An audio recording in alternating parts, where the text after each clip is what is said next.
All right, guys, welcome back to the stream. Welcome back to the channel. Welcome if you're new here. Thank you guys so much for joining me today, and thank you so much for waiting patiently for the intro to finish up there. I hope everybody's doing well today. I see that there's already a lot of a lot of interesting conversation going on in the chat, which I like to see. I like to see you guys talking with each other about different topics. It's always fun to kind of just gauge what you guys are discussing before, like right before I go live. But yeah, appreciate you being here. We have a few really interesting topics to go over and discuss over the course of this stream today. Obviously, we need to talk about what's going on with PlayStation in terms of the data, the numbers. Is PlayStation doing poorly? Are they struggling? Is Sony struggling? Or are they doing well? I mean, if you read the title or if you read the thumbnail, uh, kind of a spoiler, they're doing more than well. They're doing very well. We're going to talk all about that. We're going to kind of evaluate what's going on with PlayStation in that regard. We're also going to be talking about Wolverine and how multiple lead developers have departed the studio. Now, it might not be what we think it is. That sounds bad, obviously, but it seems there's a little bit more to it. And maybe it could actually turn out to be, I don't know, possibly good news if you're somebody who's been waiting to hear more about Wolverine or see Wolverine soon. And I see that we have OK already dropping a membership gift. He drops a single member gift for you guys. So, OK, thank you so much for that, buddy. Appreciate you getting us started today. Love to see it. Let me add that to the counter. I think you dropped a single. I think you were the first one to drop a single membership yesterday as well, too. So really appreciate it, buddy. Shelly, you're excited for Concord? Can't say I'm excited, but I'm interested. I'm interested in seeing how the gameplay is. But yeah, we're going to be talking about the situation with Insomniac Games and these lead developers departing. Again, it might not necessarily be what it seems.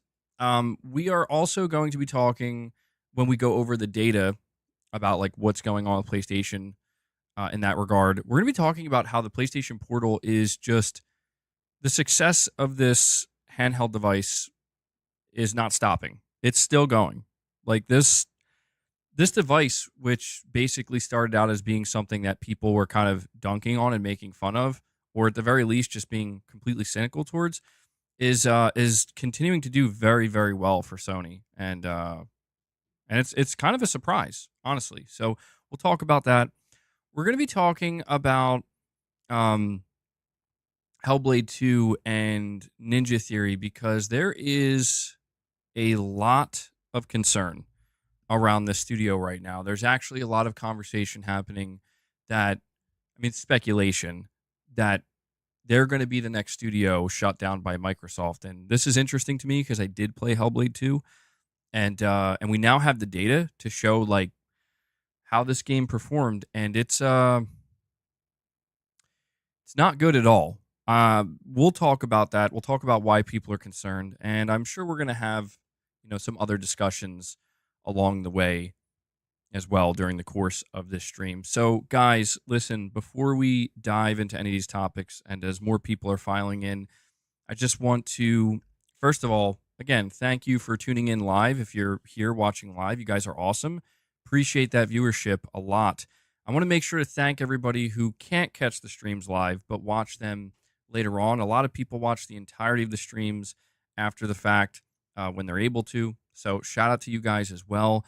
Do me a favor, hit that like button. Okay, we are sitting at 63 likes, so you did it. We got to 50. Let's see if we can bump that up to 100 likes. Lets me know you enjoy the content.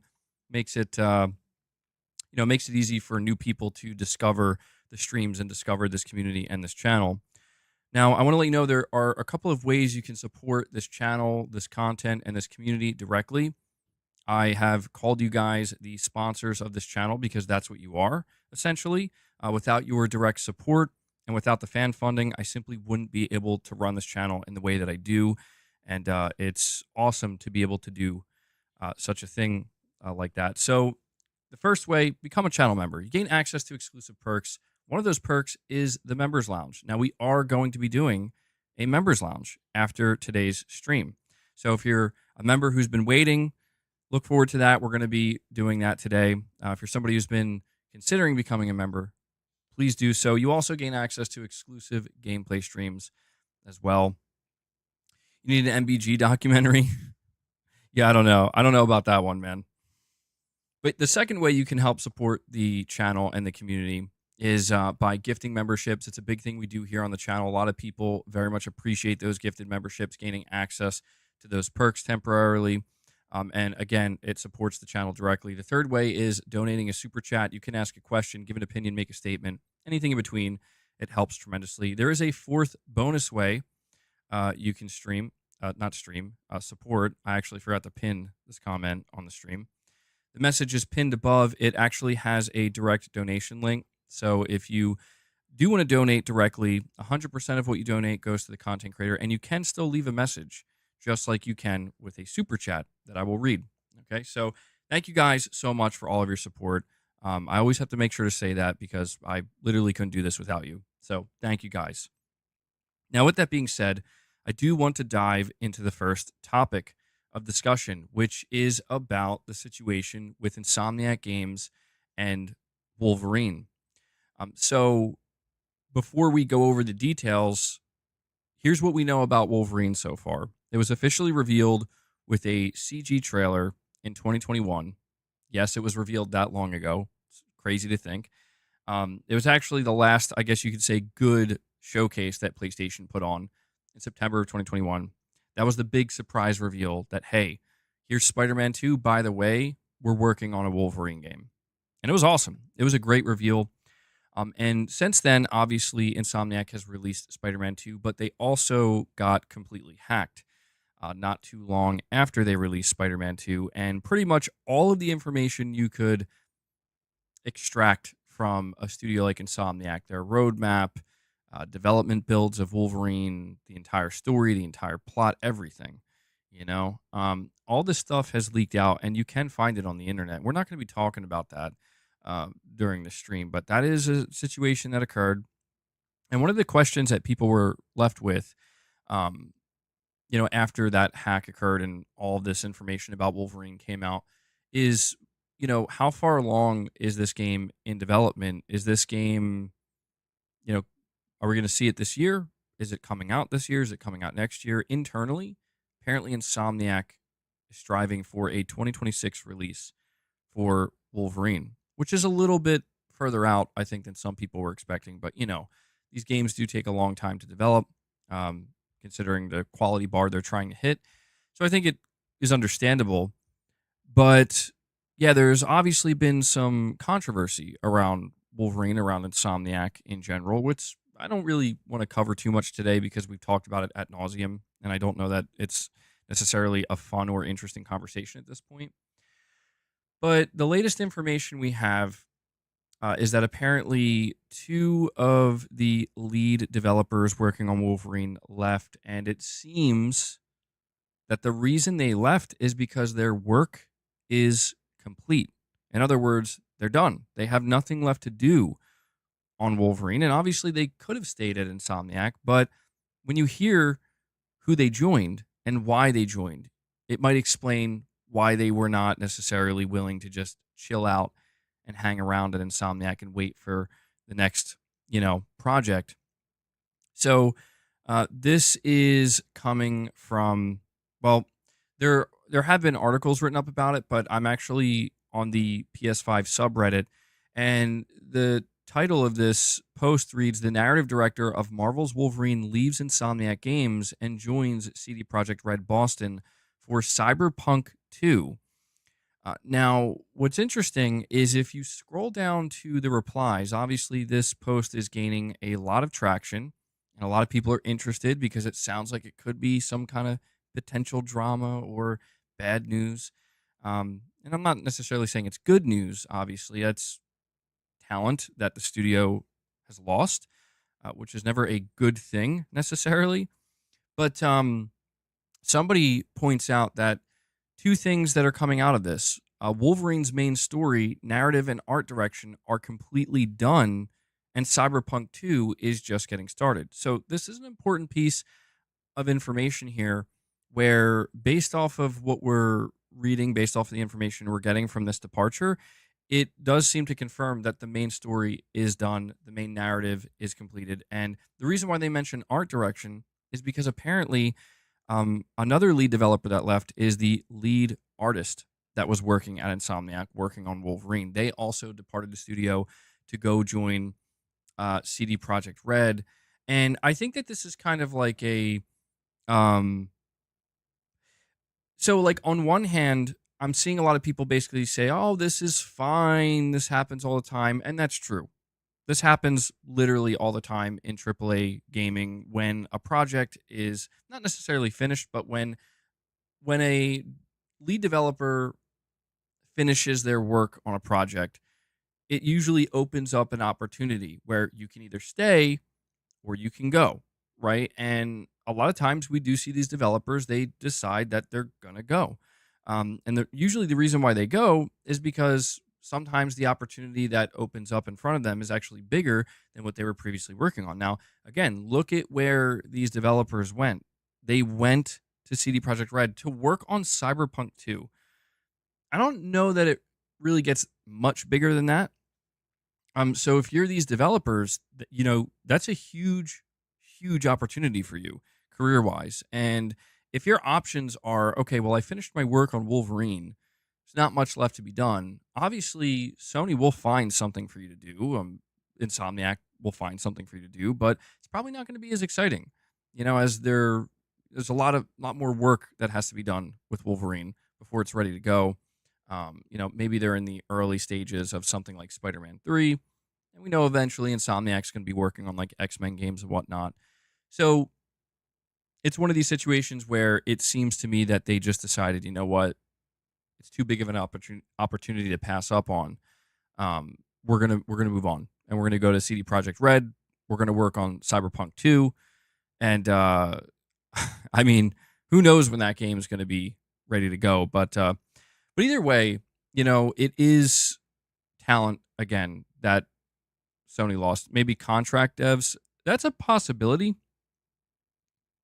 But I don't know. I feel like since they're both lead developers, it makes me think that it's less likely that it was, contract work. Um, that's just my speculation. It very well could have been. But I feel like contract work is usually, I mean, I don't know.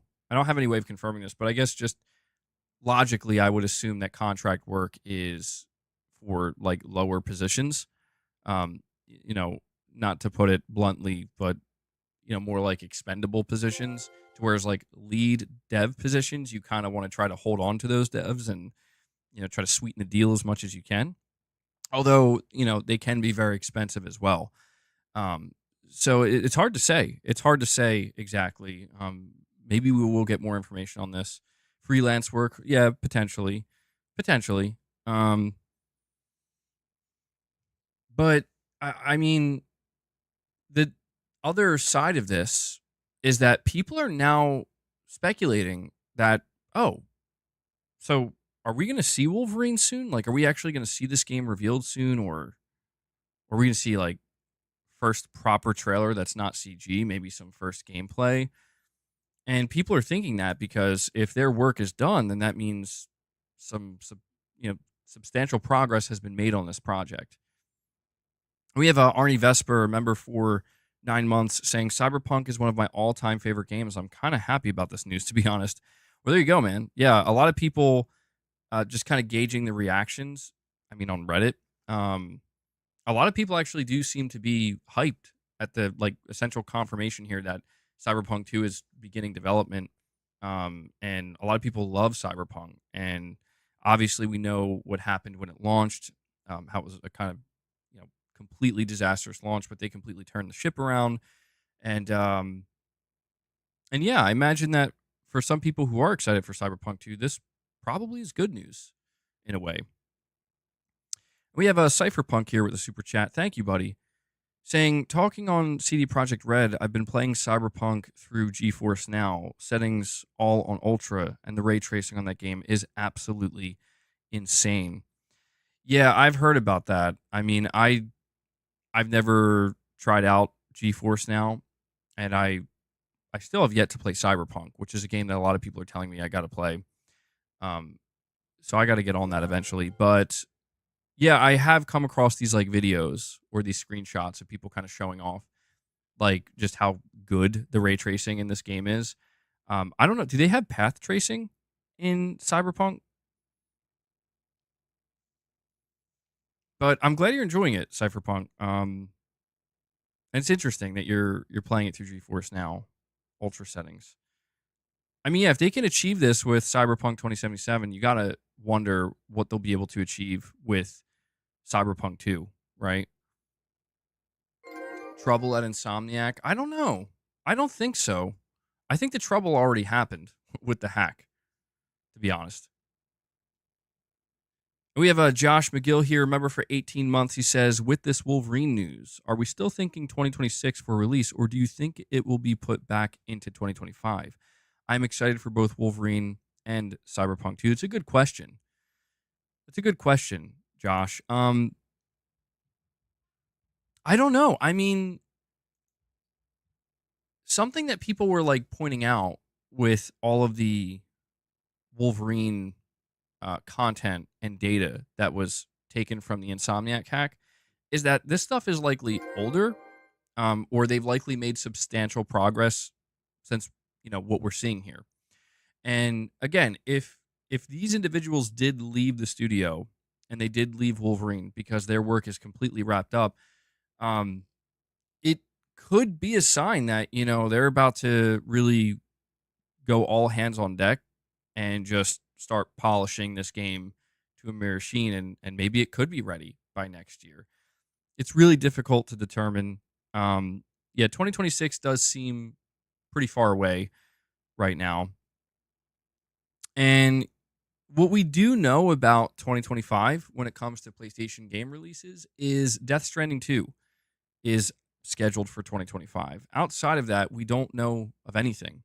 Something I will point out, though, is that Sony's CFO, when talking to the investors at their last investor meeting, did confirm that in fiscal year 2025, which will begin starting March 2025 or at the end of March, basically April 1st, 2025, Sony CFO did confirm that they're planning on making a lot of money from first party specifically, from their own studios. So it clearly reveals that they do have stuff that they are planning to release in 2025 from PlayStation Studios. And it is possible that right now they could be targeting, a holiday 2025 release for Wolverine, which would be great because that would be a full year ahead. But I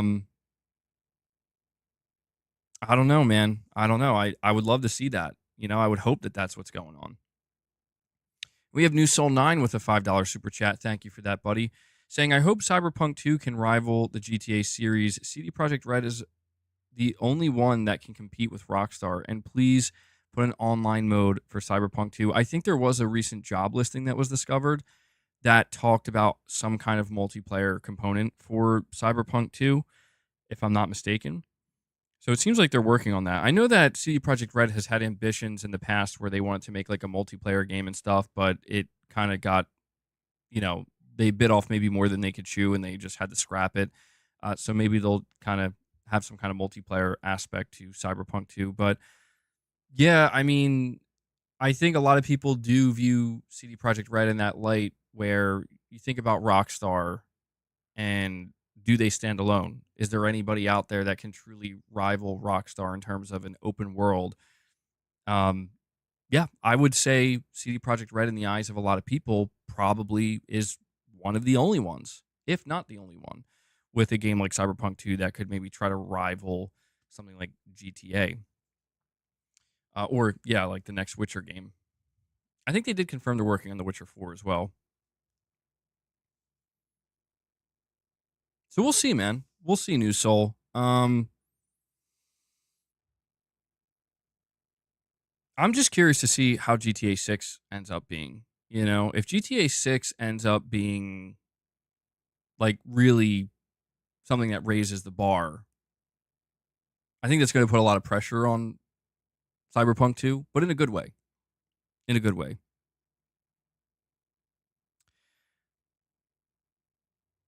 Let me see. We have Cypherpunk here. He says, tried GeForce Now, and it's actually really good.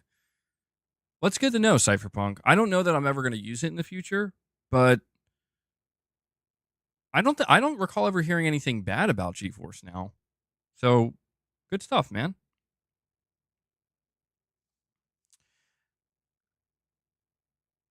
I see Corey's in here saying ahoy. Ahoy. He's playing Sea of Thieves or something. I don't know. GTA 5 was on the top sellers list for 10 years. I know, man. That's why I'm saying, like, what can rival that? We're going to be talking about that a little bit later.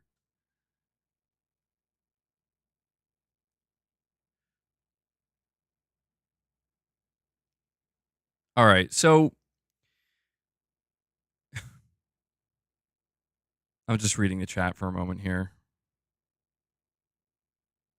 I'm surprised we never got like a proper like PS5 version of Red Dead Redemption 2. I wonder why. I would have thought that Rockstar would have done that for sure. Just easy money. But it is what it is. But yeah, when it comes to the situation with Wolverine and Insomniac Games, these developers leaving, I don't think it's necessarily a bad sign. If I read some of these other replies on Reddit, somebody says in response to their work being done, this person replies saying, I mean, that's highly likely considering it's supposed to come out sometime in the next 2 years and you need some kind of base/story narrative to flesh out the world and the environments. Somebody asks, what about expansion content? Somebody replies saying, I guess based on some of the leaks about future Marvel games, if there is a DLC, that one would involve more X-Men. So maybe the team involved with the next Marvel/Insomniac game would lead that DLC. And this person also gives us further information saying she was not the only narrative director. It was also her first time working as a co-narrative director on a game. So important information to point out here. This person's making it known that if you do a little bit more digging, that the narrative director that left was actually a co-narrative director, and she's not the only one that was working on this game from a narrative perspective. So we also have Marcus here, member for 13 months, saying, I wonder if a PS5 Pro will be announced and show for the first time in Astrobot. What do you think? Yeah, a PS5 Pro is going to be announced in the coming weeks, probably in like the next 8 or so weeks, 8 to 9 weeks. And what's really interesting about Astrobot is I was thinking about that this morning. I was thinking, what are the chances that there is a PlayStation 5 Pro hidden somewhere in the upcoming Astrobot game? Because the rumor is that Sony's going to reveal the PS5 Pro in September. That's when Astrobot's coming out. Astrobot is a celebration of all things PlayStation. So I think there's a good chance that there's a PS5 Pro hidden somewhere in that game. Or at the very least, they're ready to patch in and update a PS5 Pro, just like they're doing right now, where they're patching in these other characters, these other bots, for like Bloodborne and Returnal and stuff that you can unlock. I could definitely see them doing that. Absolutely. Let me see what else people are saying here. Somebody says this could be it.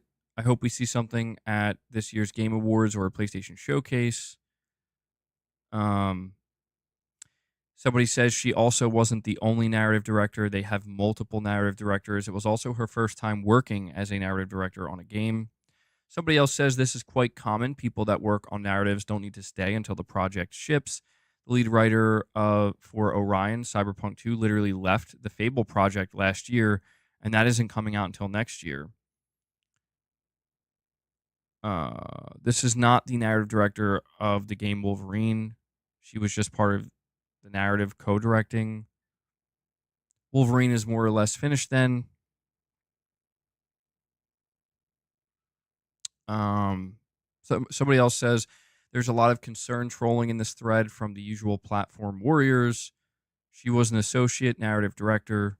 She was not the only narrative director. She worked with others. Her leaving does not imply the narrative or the game is in any kind of trouble. It was also literally her first time acting as a narrative director.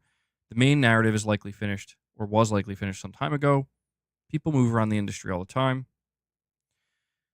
And if we scroll further down here, some people, again, they're beginning to speculate that this is a potential sign that we are going to see Wolverine show up sooner rather than later, and that the game might be ready to be shown off in some capacity soon. And as we just talked about a moment ago, maybe this could end up being a 2025 game. Maybe it could. So yeah, I'm not reading into this as like necessarily something negative per se. I do feel like when it comes to Wolverine, there's a lot of unfortunate circumstance surrounding the game, such as the fact that it was announced so early. The game is out there, like we are seeing basically the full development timeline of Wolverine in front of us. If you want to find it, it's there. Um, and it's really strange to see this happen for a game like this, and um, there's also a lot of people worried that it's going to be like woke or whatever. And my stance on Wolverine right now is pretty simple. I'm excited for it because I like Wolverine. Like Wolverine is one of my favorite characters of all time. And Insomniac, regardless of how you feel about their politics, is a very talented studio. And so I'm still excited for Wolverine, and my stance on it is until I see something from a trailer or from a gameplay perspective, like until I see something that makes me go, "Oh, I'm not excited anymore." Then yeah, that's where I stand. So I've been trying my best to avoid the leaks and stuff like that. I had to look into some of it. El Unico, no, dude, I don't think so. I don't think they did that. Spec Ops, the writer, is still at Insomniac working on Wolverine. Yeah, that's true. That's true. I forgot about that.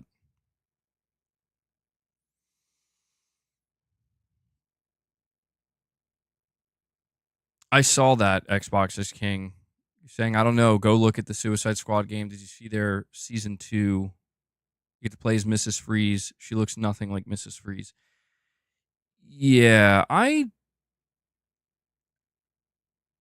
don't know what's going on with stuff like I just don't know what they're doing.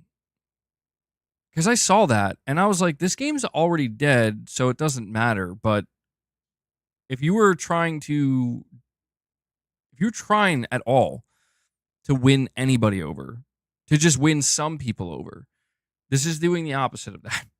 I did see that. Yeah, I thought that's honestly that whole game, and unfortunately, it seems like that entire studio that worked, Rocksteady. I think it's just over, dude. Like they're cursed now. I mean, they dropped the ball in the like. I know that there are people who give criticism to stuff like Spider-Man 2, and it's like I get it. I hear some of the criticisms, and I try to hear what people have to say and hear them out. And it's not a perfect game, but it's like if you were to compare Spider-Man 2 to something like Suicide Squad Kill the Justice League, it's like night and day. Night and day.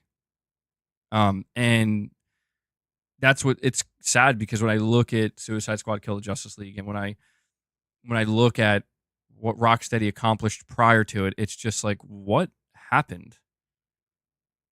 I mean, really what happened, guys? Yeah, pretty devastating what happened to that studio and that game. And I don't know what the future of Rocksteady looks like.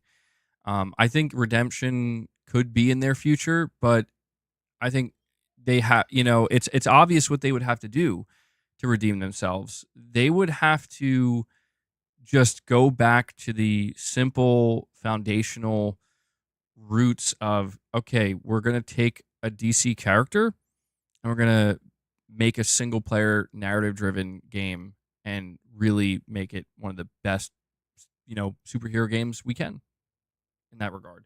That's what they would have to do. Make a Superman game. Yeah. Something like that, But yeah, I still have faith that Wolverine will deliver in the end. I'm very excited to watch Deadpool and Wolverine. It's cool to see that happening, and it's kind of it's got me thinking about this Wolverine game, and I'm excited for it. I am, and until I see something that makes me not excited, I'm just going to maintain that. I want to give it I want to give it a chance because I like what I like, And we have a direct donation. I'm going to Oh, that did come through. Okay. Yeah, so ACM, thank you for the direct donation. Yeah, just a reminder, guys, because I think not everybody's fully aware of this. Was that loud? My bad. I have the volume turned all the way up. I'm sorry about that. Sorry if that scared the shit out of anybody. Usually it's muted. But just a reminder, yeah, I think a lot of people are not aware. The direct donation link at the top of the chat, there's a pinned comment. There's a direct donation link where 100% of what you donate goes to the content creator, and you can leave a message just like a super chat, and I can read it on the stream. Just got to do a better job at letting people know that that's another option. But ACM, thank you for the $5 donation, buddy. You're saying, bro, I got to say, your Dead by Daylight videos are the best gameplay videos on YouTube. Really? ACM, that's quite surprising. I don't have a whole lot of them. Did you just recently discover them? Did you just recently start watching them?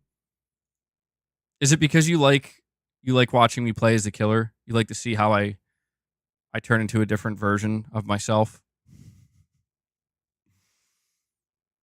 I'm glad you enjoy it though, man. I haven't been playing Dead by Daylight nearly as much, but when I do play that game and I play as killer, I do have a lot of fun.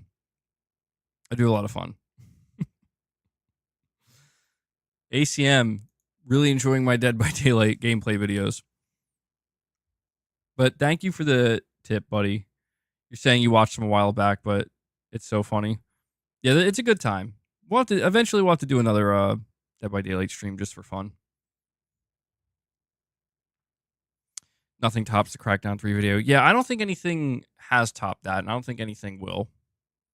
We'll see. We'll see what the future holds. Oh, really? Wow, that's so funny to me. You're saying you watched my Demon Souls stream from 3 years ago when you finally beat the spider. Yeah, dude. Oh, I remember that. That's so crazy to me that some people are going back and watching this stuff, man. Some evergreen content there. And Corey the Legend Landiga comes in and drops a 10 bomb on you guys out of nowhere. Corey, once again, making his presence known to this community. I want to see some W's flowing in the chat. I want to see some 10 bombs flowing in the chat for Corey. He brings us up to 11 members on the day. Corey, thank you so much, man. Always appreciate the support you show the community here. Love to see it, dude. And Fred ADHD Vance comes in and drops another 5 bomb, keeping the membership train going. Okay, got it started. Corey did some heavy lifting, and now Fred is doing some heavy lifting. That's 15 memberships gifted between the two, just like that. I need to see more W's flowing in the chat. Enough from me. I need to hear Jim Ryan. We're going to have the games do our talking. Tell me the games are going to do the talking. Thank you, Fred. Thank you, Corey. We are now sitting at 16 members on the day. I'm going to update this. And yeah, you guys know how it goes. If we hit our goal of 25, we will bring Boss in and we will feed the beast. I don't have him in here yet because he's getting too crazy these days. Okay? Like I can't keep him under control. So I try to make sure we can just talk for a little while about the topics before we bring him in. But if we hit that goal, we'll bring him in and we'll give him some treats. Because I know you guys always look forward to that. And Fred drops another 5 bomb. Fred is keeping this thing going. He brings us up to 21 members. So, guys, we are just 4 away from hitting the goal, hitting the first goal today. We're 4 away. Fred wants to get us there. Fred, thank you so much for that, man. You're living up to your name. You want to be the ADHD today. And then Hellbound 1981, he takes it home. He does it. He gets us over the line. He drops another 5-bomb, bringing us to 26 members, and just like that, we do it. I'm gonna have to bring the beast in, man. Let me update this goal. We'll bring him in. We'll give him some treats. He's gonna be excited. Thank you guys so much for the continued support. And yeah, if you guys want to keep that membership train going, by all means, please do so. If we do hit a second goal today, if we hit 50 members, we'll do some reps. It's been a while since I've done some reps. I did remember to bring my weights up or my dumbbells. Can't go too crazy, obviously, but yeah, thank you guys so much for all the support. Like I say, I can't do this without that support, so it really means a lot. And OK is keeping the train going, man. OK drops another single membership gift. That's a second today, bringing us up to 27. So, OK, thank you for that, buddy. I'm going to go appreciate it. Let boss in, and we'll feed the beast.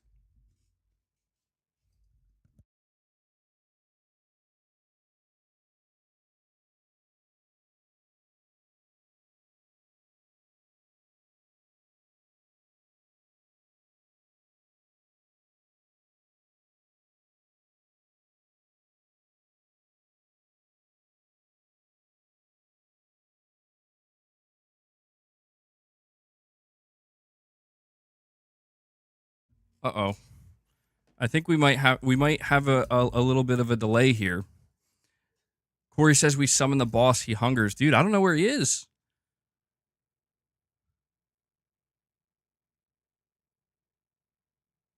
Mrs. MBG is trying to find boss right now.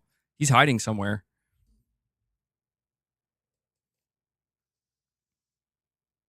I'm just waiting. I'm waiting to hear him at the door.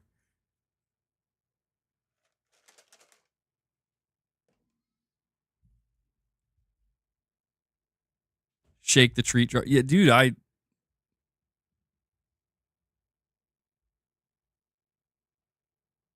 give it a couple minutes. He'll be here. He'll be here. But we will feed the beast. Don't worry. Don't worry. It'll happen. I promise it'll happen. Probably in the next couple minutes. I don't know what he's doing. Maybe he's eating downstairs. That's probably what it is. He's probably actually busy eating right now. His actual food. Do I think Sony should acquire CD Projekt Red after all this happened? No, I don't think CD Projekt Red is ever going to sell. I think they're going to always remain independent. And I mean, that would be a huge get for Sony, obviously, but no, I don't think so. I don't think that's in the cards. You know what it is? Maybe I need to get the treat bag. He needs to hear the bag.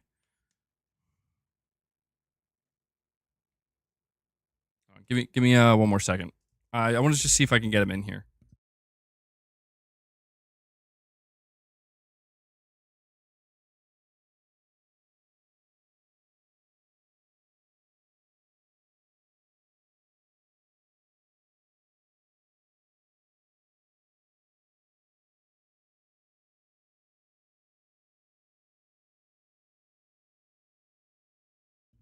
Oh man, I don't know. I hope he better not be getting in any kind of trouble. This is very unlike boss. Arnie Vesper with a super chat. He says, have you played Cyberpunk? It's extremely good. Now, I haven't played it yet. A lot of you guys have been telling me I need to get on playing Cyberpunk, and I will eventually. Mrs. MBG wants to play Cyberpunk, which is surprising to me. I just didn't think that would be the type of game she would be into or want to play. So maybe I'll have Mrs. MBG play it. She can review it.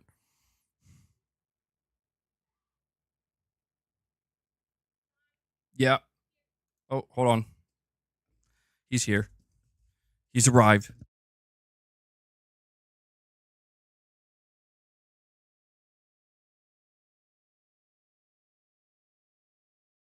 All right, I'm sorry about that. We will get on topic here. Apparently, boss was chilling in a crawl space. Not good, man. I knew he was getting up to no good. But he's here. He's good. Boss, do you read me? It's time to feed the beast. All right. Here you go, man. Enjoy. Eat up. I'm going to reward you for finding your way into the crawl space. And DJ comes in and drops another 10 memberships for you guys. He drops a 10 bomb. DJ. Holy shit. He's keeping the member train going today, bro. Was that too loud? I'm sorry. Was it? Oh, yeah. Why is everything turned up to the max? Sorry about that. But DJ, thank you so much. Yeah, I want to see W's flowing in the chat. He just brought us up to 37 members on the day. You guys you're doing it. You're doing it. Let's keep it going. We'll see if we can get to that 50 mark. And yeah, just a reminder, we are doing a members lounge today. Okay, so anybody who does receive a membership gift, please look forward to that. The members lounge goes live right after the mainstream. Boss, there's no way you're done already. Oh, there's no way he's done already. And chaos ensues. We do have more topics to go over, though. Okay, I promise. We're going to get back on track here. Let me... All right, there we go. And Steven Leon comes in and drops a 20 bomb. He says, yes, we can. He drops 20 membership gifts. And just like that, we blow right past the 50 mark. I got to give another one of these. Holy shit. Damn, dude. Steven's not playing today. W's in the chat. 20 bombs in the chat. Love to see it. So that brings us up to 57 members on the day. I'm going to owe you guys some reps at the end of the stream before we head to the members lounge. Steven, thank you so much for that. Boss, please don't put your butt in the camera. Okay. Well, as long as you guys can still hear me, don't do it. Nobody wants to see that. Nobody needs to see that.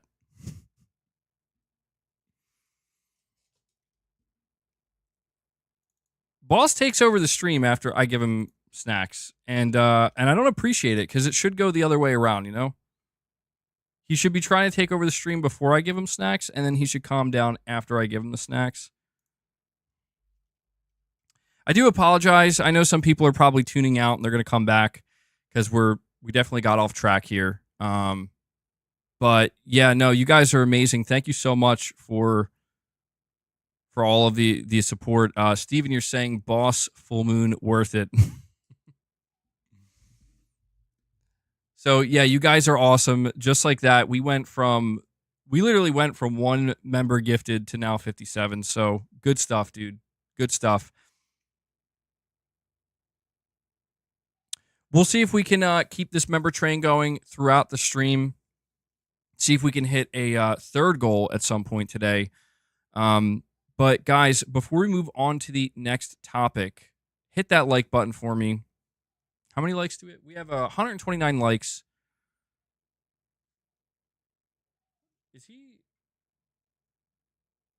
I can never tell how much he's coming on camera. But yeah, we're going to move on to the next topic. So when it comes to Wolverine and developers departing,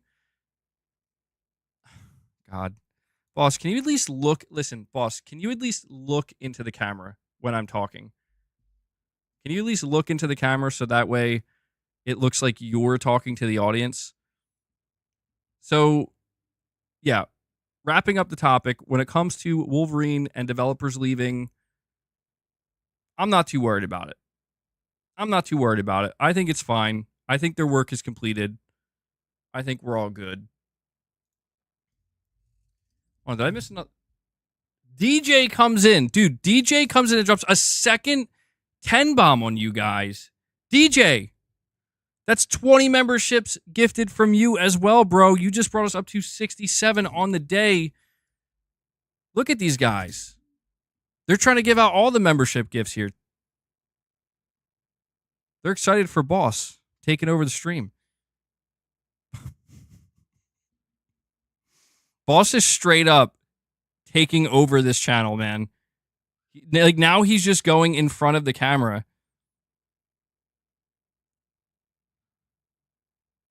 DJ, thank you so much for that, man. You guys are crushing it today, seriously. I really appreciate it. Oh, hold on. Let me update the goal here so you can see where we're at. And now Boss is going to chew my mic. Devil Shooter, I don't know if you're here right now, man, but I just got to say thank you so much for what you do with the timestamps, because I know you have to kind of account for the sections with Boss now. So I appreciate that, man. And Corey the Legend Landiga drops another 10 bomb. You guys have a full-blown member train just going off the rails here. Corey takes us past a third goal, past 75 members. And then Hellbound 1981, the Legends back-to-back, drop another 5 gifts for you guys. I can't even keep track. I don't even know where we're at now. And Mike S. comes in and actually re-ups his membership. Comes back to greatness awaits. Mike S., dude, thank you so much for that. I think you just brought us up to 83 total members on the day. So, amazing stuff, guys. Amazing support. Absolutely incredible to see. We have an awesome community here. Steven says, man, I tend to start it. Yeah, I mean, it's a snowball effect, man, you know? Sometimes it just takes one membership gift. Sometimes people get hyped to see the generosity, and it means a lot. It really does. So we are now at 83 members on the day. You guys crushed 3 goals. I'm going to have to give Boss a few more treats for that. You guys went above and beyond. All right, Boss, come on. You want to finish these up? There you go. It's a feast.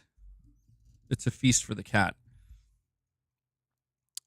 So let me update this goal one more time, and we will definitely get back on track here. But yeah, so the max goal that I strive for, just a heads up before we continue on here, the max goal that I strive for when it comes to membership gifts per stream is 100. Obviously, there are times where we go well beyond 100 members, and there's a good chance we'll hit 100 today at the rate we're going. But if we do, we'll see how far beyond we go 100. So good stuff. And then OK, he drops another membership gift. OK is just kind of like throwing them out here one at a time. He drops another single, brings us up to 84. Good stuff. Thank you, OK. I'm going to add that to the counter. So that's... Yeah, I just saw that Gladiator 2 trailer, by the way. Did you guys see this? First of all, before we move on to the next topic, movie talk for just a moment here. Who's a fan of the movie Gladiator? How many Gladiator fans do we have here? Russell Crowe, Joaquin Phoenix, kind of, classic. I really like Gladiator. I think it's one of the all-time greats. And I was pretty nervous about Gladiator 2. I'm like, oh, I don't know, man. I don't know. But I just watched the trailer. It was actually Kojima. He retweeted it, and I watched it. It's like a 3-minute trailer, and I'm like, dude, this looks really good, dude. Like, it looks amazing. Denzel Washington. Pedro Pascal's in it now. I feel like Pedro Pascal, like, just blew up overnight, dude. It looks really good, though. I think it comes out in November. I might have to go see that.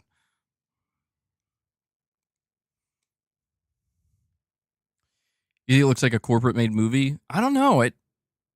I don't know if it can top the original Gladiator, I feel like that's expecting too much from it. But if it can be like, if it could get close to it, that would be pretty huge, I think. That'd be pretty huge. Steven, you're saying it's one of your all-time faves? Yeah, it's a legendary movie. Absolutely. I don't know. Like, would we say that's Russell Crowe's best performance? I think it might be. I think it might be his best performance. Russell Crowe's a great actor. But, all right, guys. So, before I go too deep into movie talk, again, thank you for all of the support you guys show the channel. 84 members, just like that. You guys are amazing, seriously. But I do want to make sure we cover the topics today. I want to make sure that anybody who is tuning in, so to hear the news or the info or the opinions or the rants, got to make sure we get to that. So the next topic we're going to be talking about is how Sony is still crushing it. And I don't say this in like a fanboyish way. It's like, Sony's the best. Sony will always be the best. No, I'm saying it more in like a Sony objectively is still crushing it. And I think that this is very important to, once again, I feel like this is almost like a, like every 3 months or so, I feel like we kind of have to go over this again. Like, okay, so what's going on with PlayStation? Are they finally slowing down? Are they finally starting to falter? What's going on? And the reality is like, no, they're still doing great. Doesn't mean everything's perfect.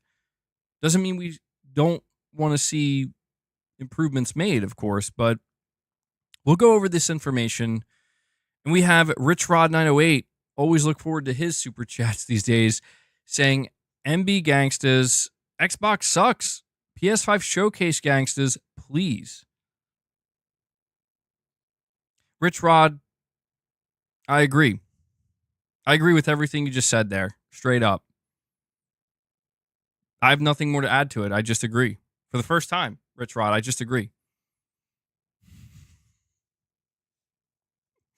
Rich Rod's going to start throwing up gang signs.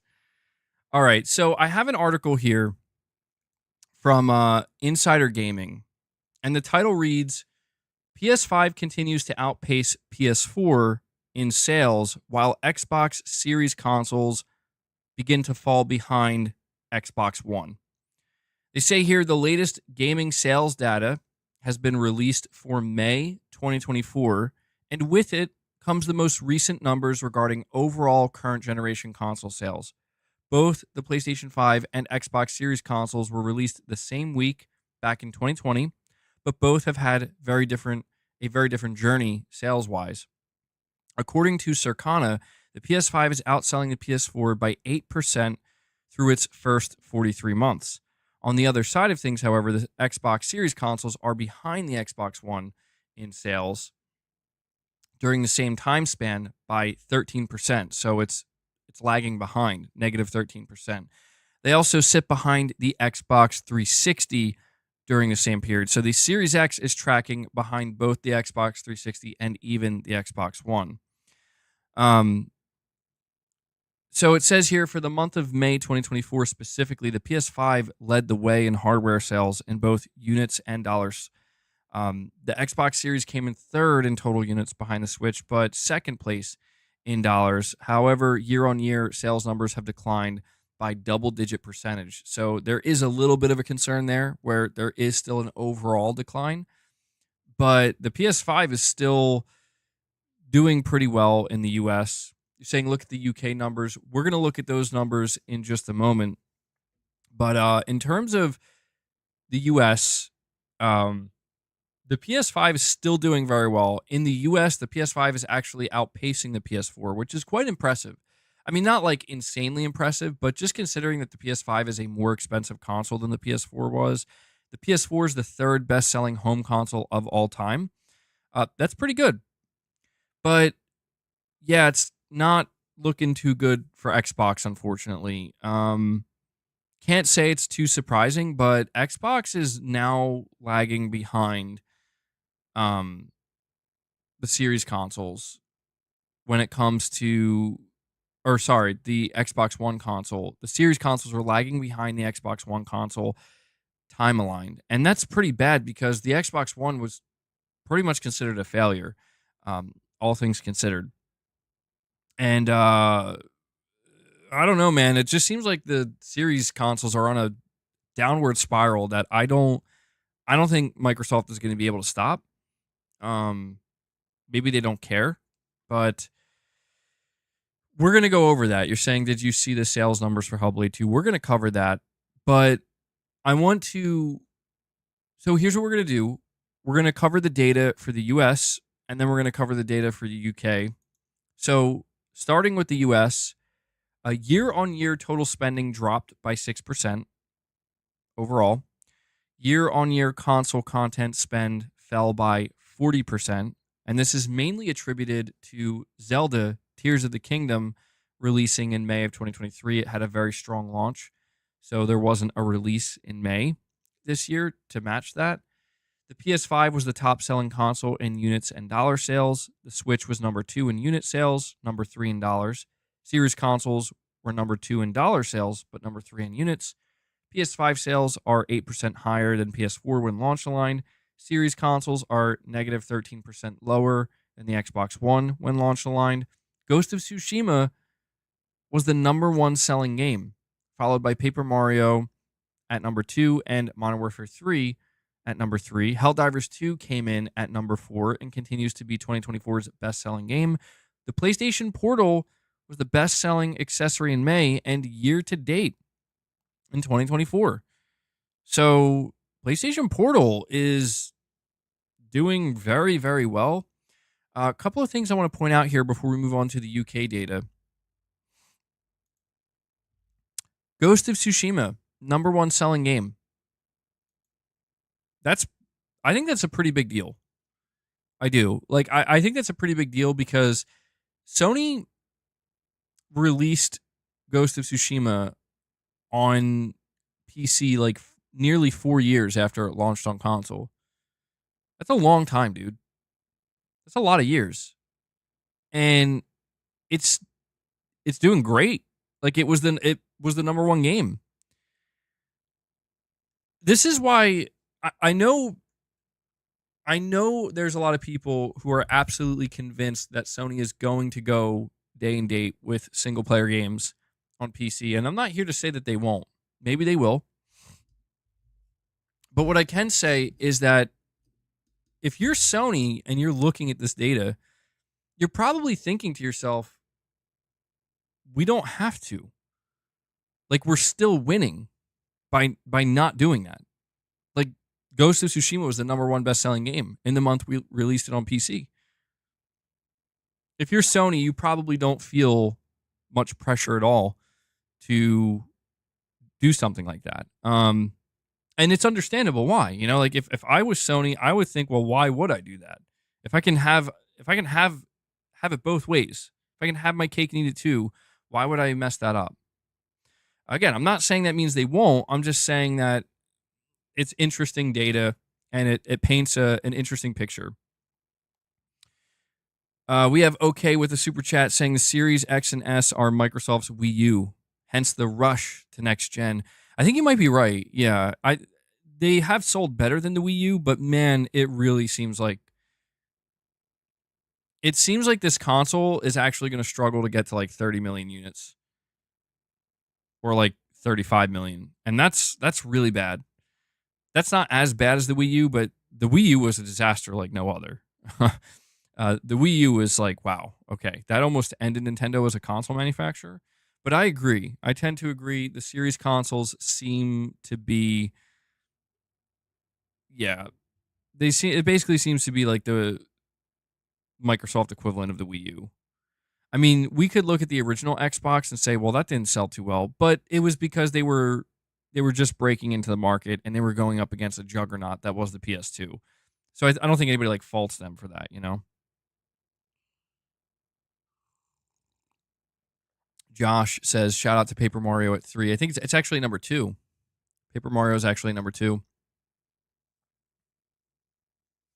MBG, sometimes it's not your responsibility to describe the water while people are drowning. Interesting. Yeah, but you know I'm going to do it anyway. Fred, you're saying MBG, they just did the Fire Stick announcement, so that will not help. Yeah, I saw that as well. It's that Fire Stick announcement, I think that serves as further proof that Microsoft is just kind of done, like, completely caring about console. Not like they're going to abandon it, but just like they just do not care if somebody says, well, I'm not buying your console. It's okay. Just buy the Fire Stick or just subscribe to Game Pass. You could say that they've been like that for a while, but I do feel like this is the first time where they seem to really be showing or not hiding it at all. You know, like they just seem like they're not trying to even get people to buy Xboxes anymore. And that to me is what's a little bit different. Like I feel like Xbox has always tried to some degree get people to buy Xboxes, but now they're just like, whatever, dude. We do not care.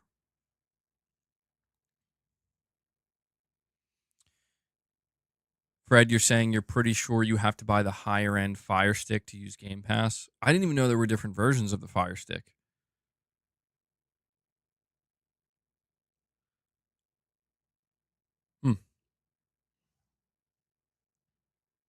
I wonder who made that decision. You read that Xbox's sub on Fire Stick costs $12.99 a month. I guess that would be a little bit more expensive if it's okay.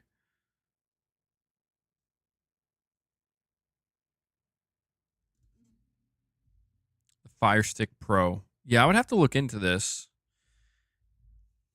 It's interesting. It's an interesting move that they're making here, but I do think it's a move that doesn't help their situation in the console space.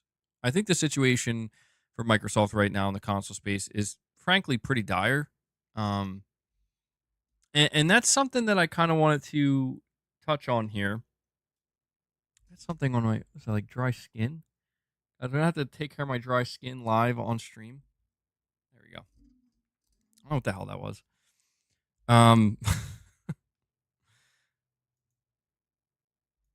These streams, man. What are these streams?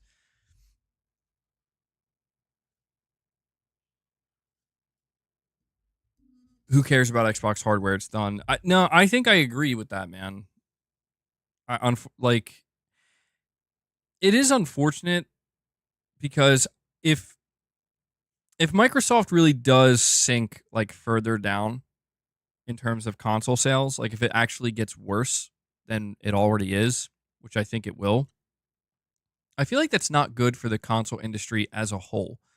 You know what I mean? Like, it does make me, when I think about it holistically, a little bit concerned about having like one less viable competitor or serious competitor in the home console space. I don't see that as a good thing.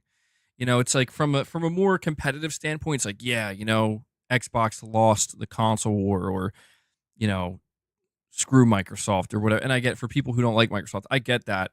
And I have to admit, like, I'm not, you know, I'm not like, it's not hurting me necessarily that the Xbox console is struggling, but I just do worry what implications it might have long term on the wider console market. But here's the good news. On the flip side of that, if we look at this data, the Switch is obviously, I mean, come on. The Switch is the second best selling home console. Well, console. I guess, I mean, it's still a home console. It's a hybrid console. But the Switch is the second best selling console of all time, just behind the PlayStation 2. And it might even surpass the PlayStation 2 when it's all said and done. So Nintendo's doing just fine in the hardware space. The PS5, as we just covered, is still doing very well. The PS5 maybe needs a bit of a boost at this point. It's going to need a boost if it's going to continue to do fine or do well throughout the remainder of this generation. And I think it will get that. But when you look at it, it really is just Microsoft that's in this type of position. And I think Microsoft, or at the very least Xbox fanboys at times, have tried to convince themselves as well as others that, oh no, this is just an industry thing. You know what I mean? Like consoles are on their way out. People aren't interested in consoles anymore. Everybody's looking beyond the console. And it's like, well, okay, I see where you're coming from. And that's kind of correct, right? Like Microsoft is looking beyond the console. So is Sony. But the difference is one of these companies is still effectively selling a console while, expanding beyond it. The other is not. And that's what I think people are sometimes very disingenuous about, where it's like Microsoft isn't winning just because they don't care about the console. You get what I'm saying? And I think that there's people who have kind of adopted this attitude where it's like, who cares about console sales? That doesn't mean anything anymore. Like, what are you talking about? Really though, like, what are you talking about? They absolutely do matter. They absolutely are important. Maybe not to Microsoft because their sales are terrible, but to Sony, who makes more money than them in the gaming space, even still, that's where they're making their money. You get what I'm saying? It's like imagine if you were at Nintendo or you were at Sony and you were in a boardroom and you said, I don't think console sales matter. Every person in that boardroom would look at you and say, who are you? Why are you here? Like, who is this guy?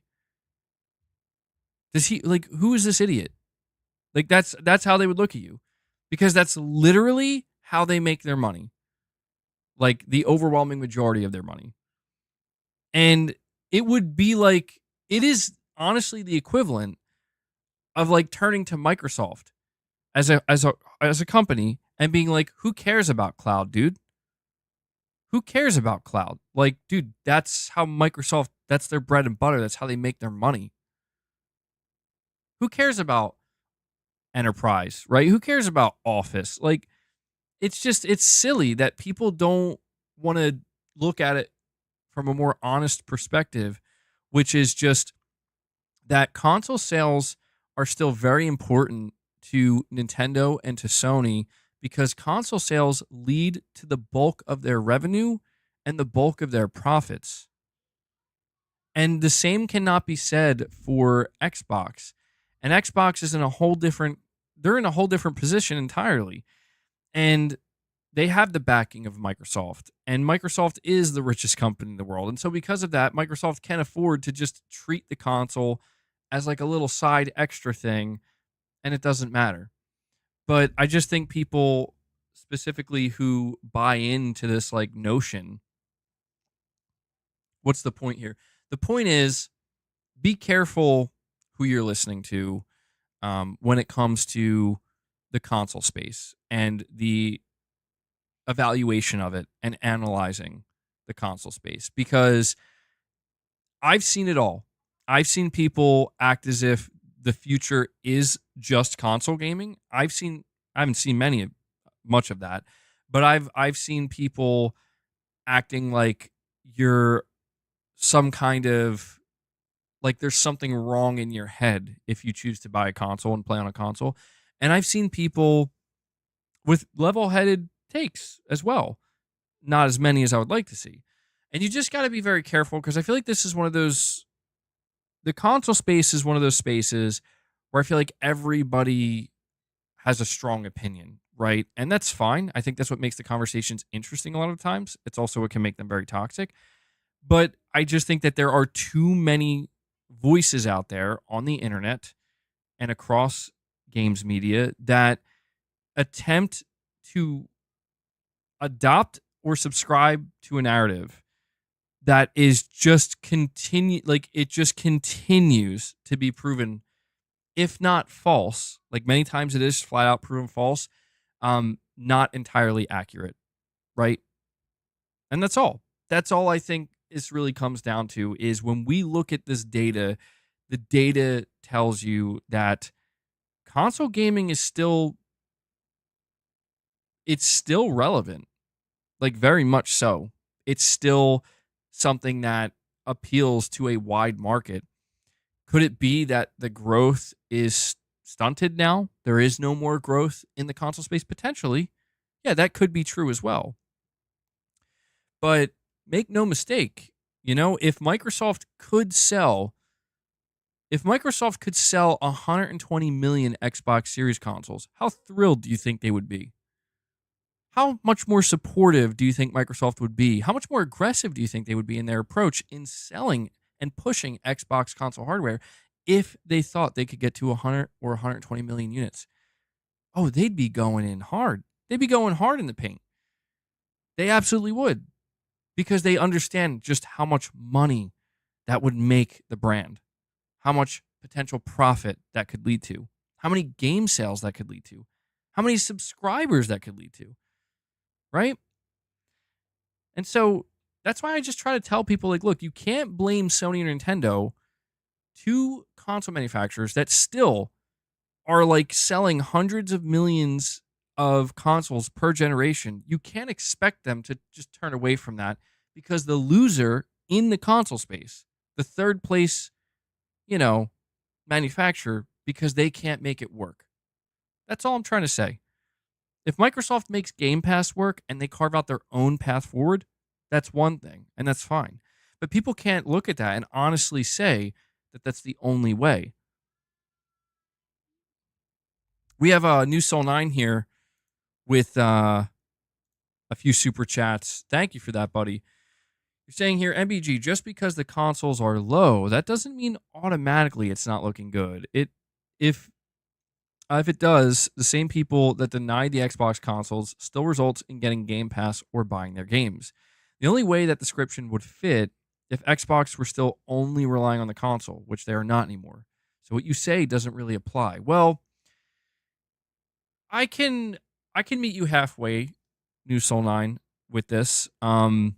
I can meet you halfway. Like, if, let's just say I was having a conversation with Phil Spencer and I said, "Hey Phil, it's not looking good with console sales. It's looking real bad. It's looking, frankly, kind of dire. What do you have to say about that?" If he said, "Well, that description doesn't really apply because, well, we're more focused on Game Pass and subscribers and things like Fire Stick and PC,"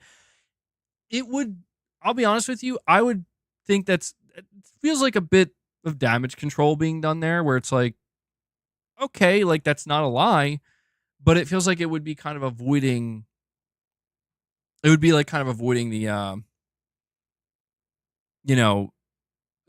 the kind of like big hole in the ground where it's like, be careful, It kind of reminds me of,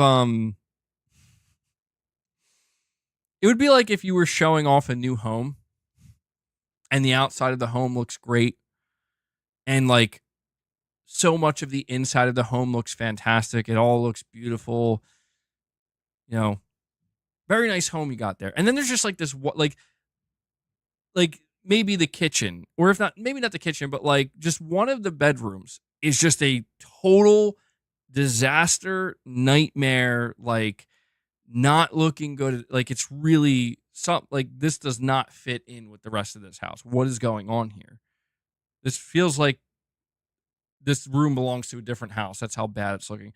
That's kind of how I see it here, where I do think that Microsoft's approach is no different than Sony's approach to an extent, where it's like these companies are looking at multiple areas in gaming. Like, they're not just looking through the single, because let me put it to you this way, New Soul 9. What you said, we could kind of flip it, right? Where replace the words Xbox in what you just said with PlayStation. Right? So just because the consoles sales are low doesn't mean automatically it's not looking good. If does the same people that deny PlayStation consoles will result in getting Game Pass, aka PS Plus, or buying their game. If, again, if Sony was doing exactly the same thing Microsoft was. If we were to look at it from that perspective, right? Like, we just like reverse the roles here. You would still have to acknowledge that, like, well, if the PlayStation console is doing poorly, but things like PlayStation Plus are doing well and the business is making a lot of money, then what's the problem? Well, the problem is a portion of your business, a portion of your gaming business is doing very poorly and struggling. And it doesn't mean it can't survive. It doesn't mean you can't eat that cost or deal with that. But it does mean objectively it's not doing well. And that's all I'm trying to point out here, because I want to make it clear, New Soul 9, like, I'm not saying Xbox as a brand is struggling in the same way that the Xbox hardware, the Xbox console business is struggling. The thing that I think is so bad, truthfully, for Xbox right now, or, their gaming division, the thing that's so bad about it is that the consoles are not just kind of struggling. And that's the thing, right? It's not like the consoles are just doing a little bit poorly or lagging a little bit behind. They're spiraling. OK mentioned that it seems like it's Microsoft's version of the Wii U, essentially. Now, maybe it's not quite that dire, but it's getting close to it, where like this console is struggling to sell. And so if you are Microsoft, yeah, you're not going to talk about that. You're going to flex. Well, hey, look at how much money our live service games are raking in. Look at how many game sales we got just because we own Bethesda and Activision. Like Call of Duty Modern Warfare 3 was the third best-selling game of May. You're going to flex that stuff. And you should. Microsoft paid for that, by the way. Like, that's the thing. Microsoft paid to be able to flex that stuff. And they have been. Microsoft's last earnings, they were like, look at how much more money we're making. And it's because, that's with Activision Blizzard being fully integrated for the first time. How much money would you have made if it wasn't for Activision Blizzard? Oh, you would have lost money. You see what I'm saying? So it's like you got to sometimes look at the whole picture. And the whole picture, here's what it says. It says that everything Microsoft is doing in gaming from a business standpoint is working except for their console.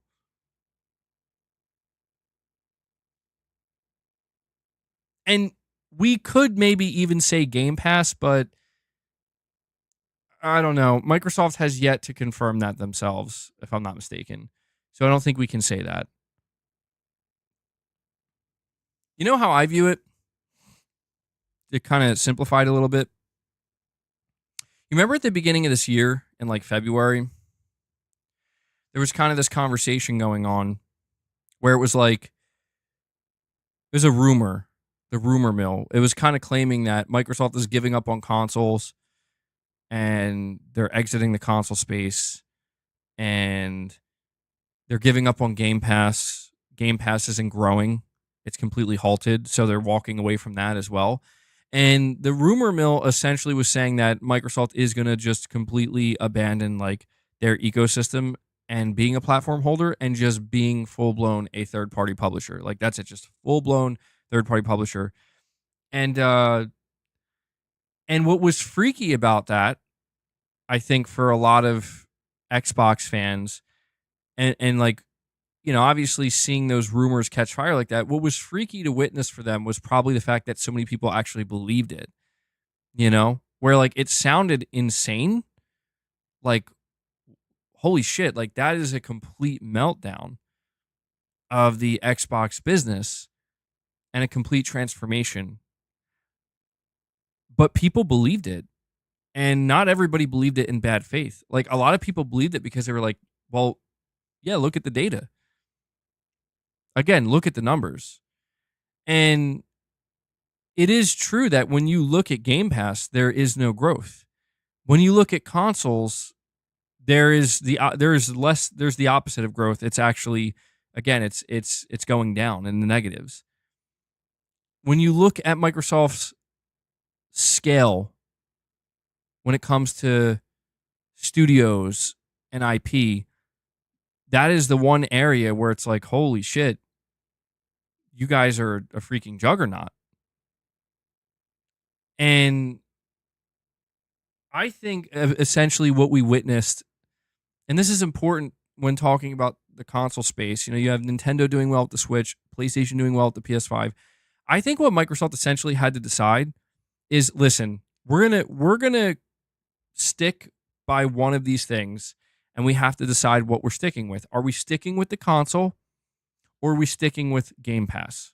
Because we can't go all in with both. We just can't. It's too risky. It's too volatile. We have to pick one. And I think it's obvious if you look at it now that they went all in with Game Pass, like where something has to be severed here. We have to give up on something. And I think they chose to give up on the console, or to give up on the console. And instead, they basically were like, all right, we're going to still stand by Game Pass. And we still think that growth can happen here. And I think what people are anticipating is that if Call of Duty Black Ops 6 doesn't move a lot of people over to Game Pass and doesn't cause rapid growth in Game Pass, Microsoft might give up on that next as well. And if they give up on Game Pass next, again, I'm not fear-mongering here or trying to like concern troll. It's just I don't think that's going to happen. I do think Call of Duty is actually going to do huge things for Game Pass, personally. But if it were to just like not work out, I think that what I'm trying to say is I just don't think Microsoft cares. That's what I'm trying to say, ultimately. Like, it's that, like, New Soul 9, I think what you're saying broadly, if I had to, like, basically filter it through, okay, how would Microsoft word it? I think Microsoft would word it as, we're going to be fine no matter what happens. Like, we're going to win no matter what happens. We paid for that. And that's how I view it. Like, if the console sales reduce to zero, if Game Pass subscribers end, like just nobody subscribes to Game Pass anymore, Microsoft will be annoyed, like, well, that sucks. But they will just be able to walk away and say, okay, well, we'll just rake in all the money from all the games we own. It's like they can't lose. That's the point, man. Like, it's not even that they're giving up. It's just that they paid to leave the fight. They paid to leave the fight, And, okay, I'm going to read your super chat as well. Let me wrap up with New Soul 9s here. He says, MBG, Microsoft just care about the money, not caring where the money is specifically coming from. Just give them your money because that's what keeps you afloat as a company at the end of the day. Exactly. Yeah. And that's something that I think is so awkward right now, because it's like, that.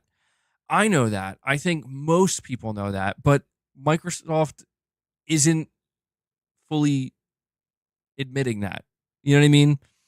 Like, the fact that Microsoft still, again, like that Matt Booty conversation recently where he was like, oh yeah, there will still be exclusives for Xbox. It's like, what does that even, like, what does that mean though?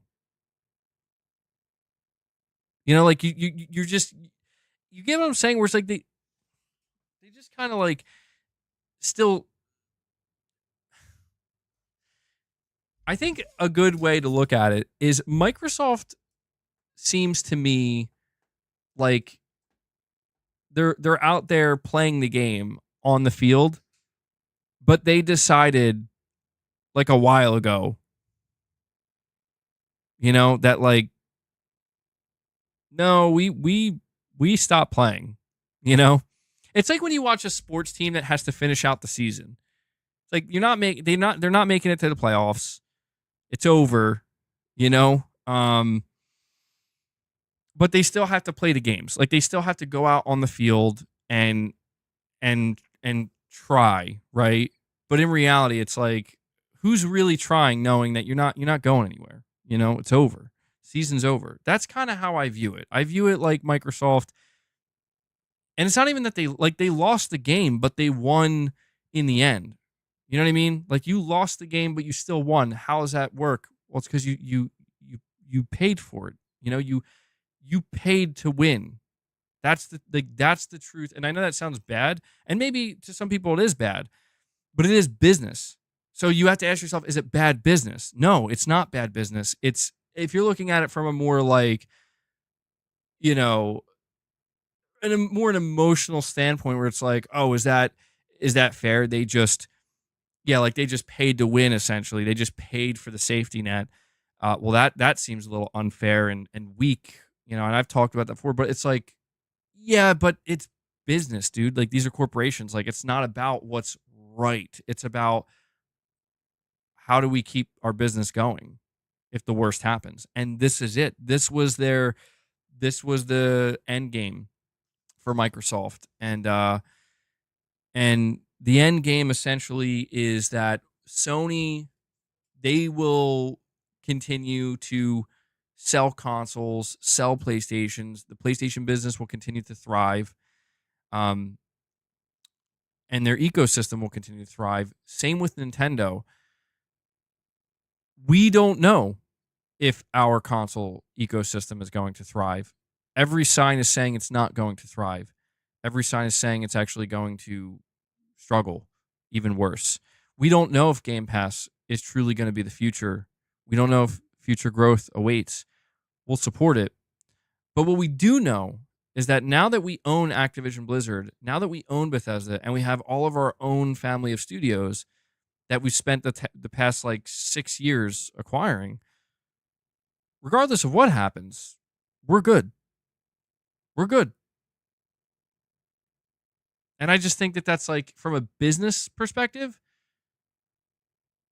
if you're Microsoft, that's the smartest possible move to make. Where it's like, we don't want to leave gaming. We need to find a way to make sure we can stay here forever. You buy Activision, you buy Bethesda, you buy a bunch of studios, you grow the studios you already have. The Xbox console can die. Game Pass can die. The Xbox store can shut down.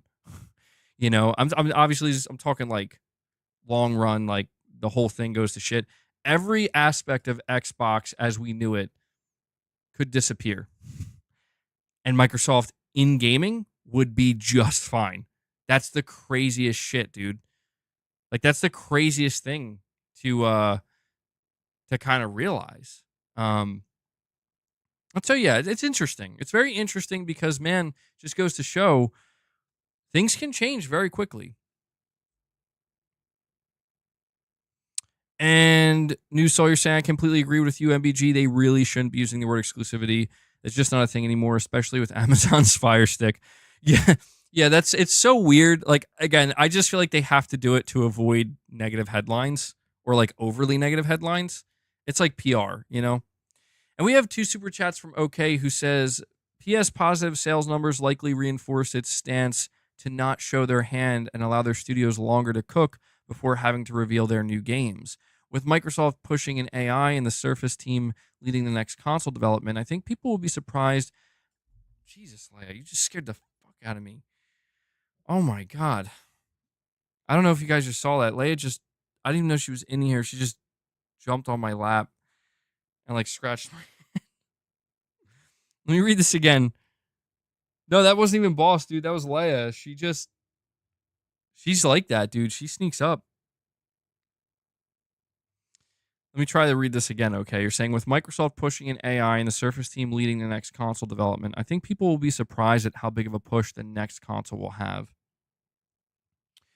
Yeah, that's kind of the big question. I'm sorry. I seem to have gotten an eyelash in my eye here. Sorry. That's the question I think that we have, right? Is when we're talking about console sales, when we're talking about competition, like, okay, speaking to your super chats specifically, I have this feeling that you are viewing it from the perspective, like you have this kind of theory, and this theory, and I think we've talked about this before, but the theory goes something like, Sony cannot rest by saying to themselves, we no longer have to worry about Microsoft because Microsoft in the console space is finished. So when it comes to console sales, it's smooth sailing from here on out. And the reason being is because, well, exactly what you're saying here. Microsoft could, right now, do everything to communicate to you, to me, to Sony, even to their own fan base. Yeah, we're kind of done. We're done with the console. We lost. It's over.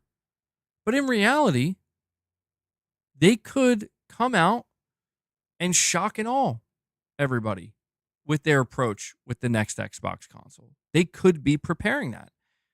And it could be a purposeful strategy where, convince everybody you're done, convince everybody you threw in the towel, convince everybody that you're not fighting anymore, just to come out of nowhere and show and be like, psych, we actually are. And we're fighting harder than ever before. And we have more weaponry than ever before. And we're stronger than ever before. That could be what they're doing. And if you think about, well, why would they do that? Could they potentially lose customers? They could potentially lose customers, but it could be their way of, listen, man, we want to see Sony drop their guard. The kind of Trojan horse, right? Games like Sea of Thieves coming to PlayStation, that could be the Trojan horse where it's like, no, don't worry, Sony, we're your friend. Oh, no worries. We're gonna start putting some games over on your store. You don't have to worry about us. And I think Microsoft, more than anything, would want Sony to be like, yeah, we won. We won. We don't have to worry about anything. We don't have to worry about these guys anymore. They're our friends now. We're making money with them. But I don't know, man. We do have to remember this is the same corporation. This is the same company that when they were acquiring Activision Blizzard, they turned to Jim Ryan and said, we'll give you a 3-year deal for Call of Duty. We'll give you 3 years.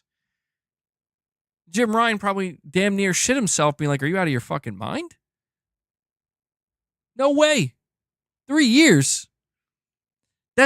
We're talking about the same corporation with the same executives that were sending emails saying we can spend Sony out of business.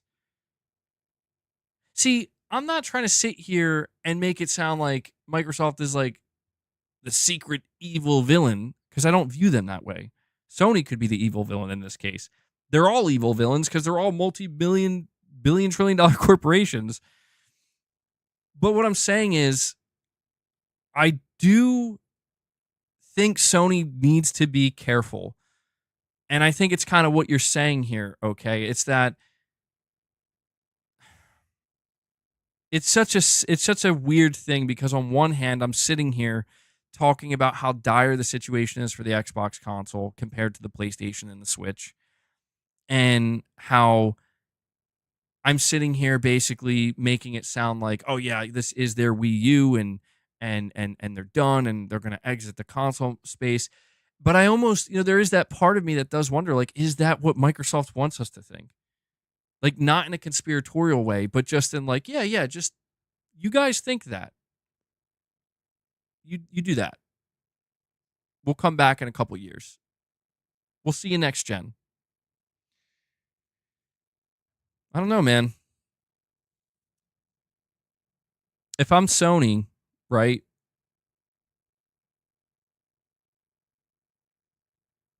That, if you think about it, that's what Sony did with the PS5, man. Sony, like, bombarded Microsoft. Sony was scared in a good way. Like, and that is not surprising where, dude, Sony did not underestimate Microsoft this generation. And I know some people think, like, that's not true, but think about it. Sony beat the shit out of the Xbox One. Microsoft beat the shit out of the Xbox One at the launch. They did it themselves. But Sony really, I mean, they won the PS4 generation by miles. Like, Microsoft was nowhere to be seen. And when you consider this, if you think about it, Sony had every opportunity at the launch of the PS5 to just kind of like, you know, take it easy essentially and not worry about Microsoft, but they didn't. They actually went crazy. Like Sony had the strongest launch lineup that they ever had for any console ever. And they were showing games like Ratchet and Clank. They're like, oh, and you're getting Ratchet and Clank in like 6 months, and Returnal. Oh, and here's God of War. Oh, and here's Horizon. Here's GT7, by the way. I mean, they were just going nuts. Where there's just like relentless bombarding of like you would have thought that that Sony was completely prepared to go up against a fierce competitor that is also going to be dropping games like every 3 months, like AAA games that are going to get high ratings and stuff. And that's how Sony operated during a generation where Microsoft is seemingly doing worse than they ever did. And I just think maybe the biggest potential pitfall for Sony and the biggest mistake that Sony could potentially make is allowing themselves to believe that Microsoft is no longer a competitor. Even if Microsoft isn't a competitor, until they leave the console space, I think Sony's still going to have that paranoia.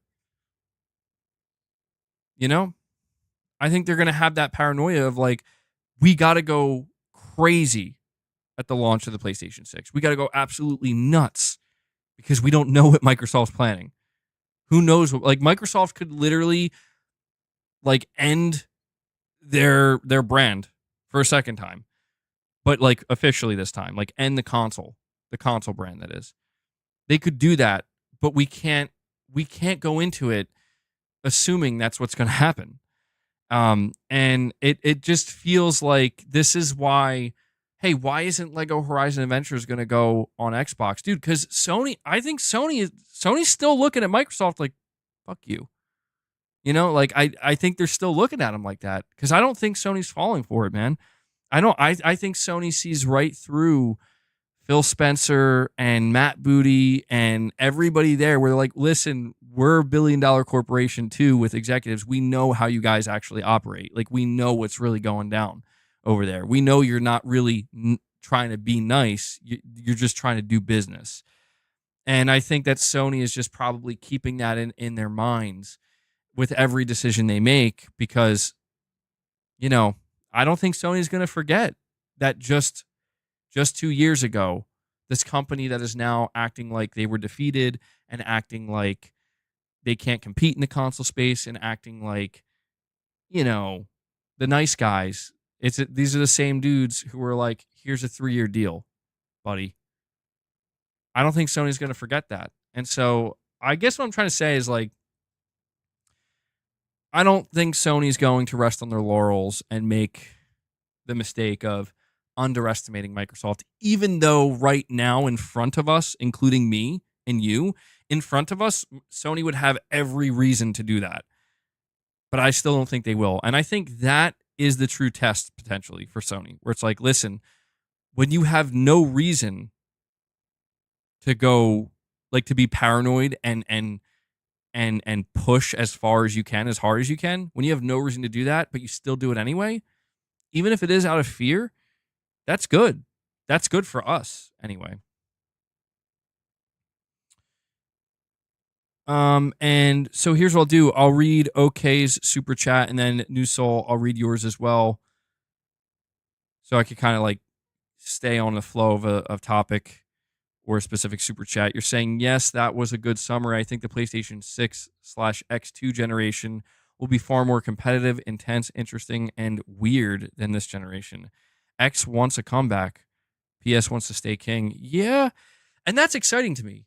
Like, to be honest, that sounds like the most fucking exciting outcome. Because this whole idea of like, I do prefer a Microsoft that comes out in 2026 and they're like, we're going for 100 million consoles. We're going for 100 million Xbox consoles sold. I mean, it sounds laughable like right now to think like, how the hell are you going to do, like, that's not going to happen. But I agree, man. Like things are just Microsoft is different now, dude. Like regardless of what they choose to do to make money, because like I think what makes Microsoft dangerous next generation is the fact that they can't lose. I think that's what makes them fucking dangerous. And I think what it does is it puts Microsoft in this position where it's like we can do whatever we want with our next console. Like we could do whatever we want because we are not like if Sony beats the shit out of us and our next gen console, it doesn't matter. We still win. We still win. If our console dies after next generation, we still win through Game Pass.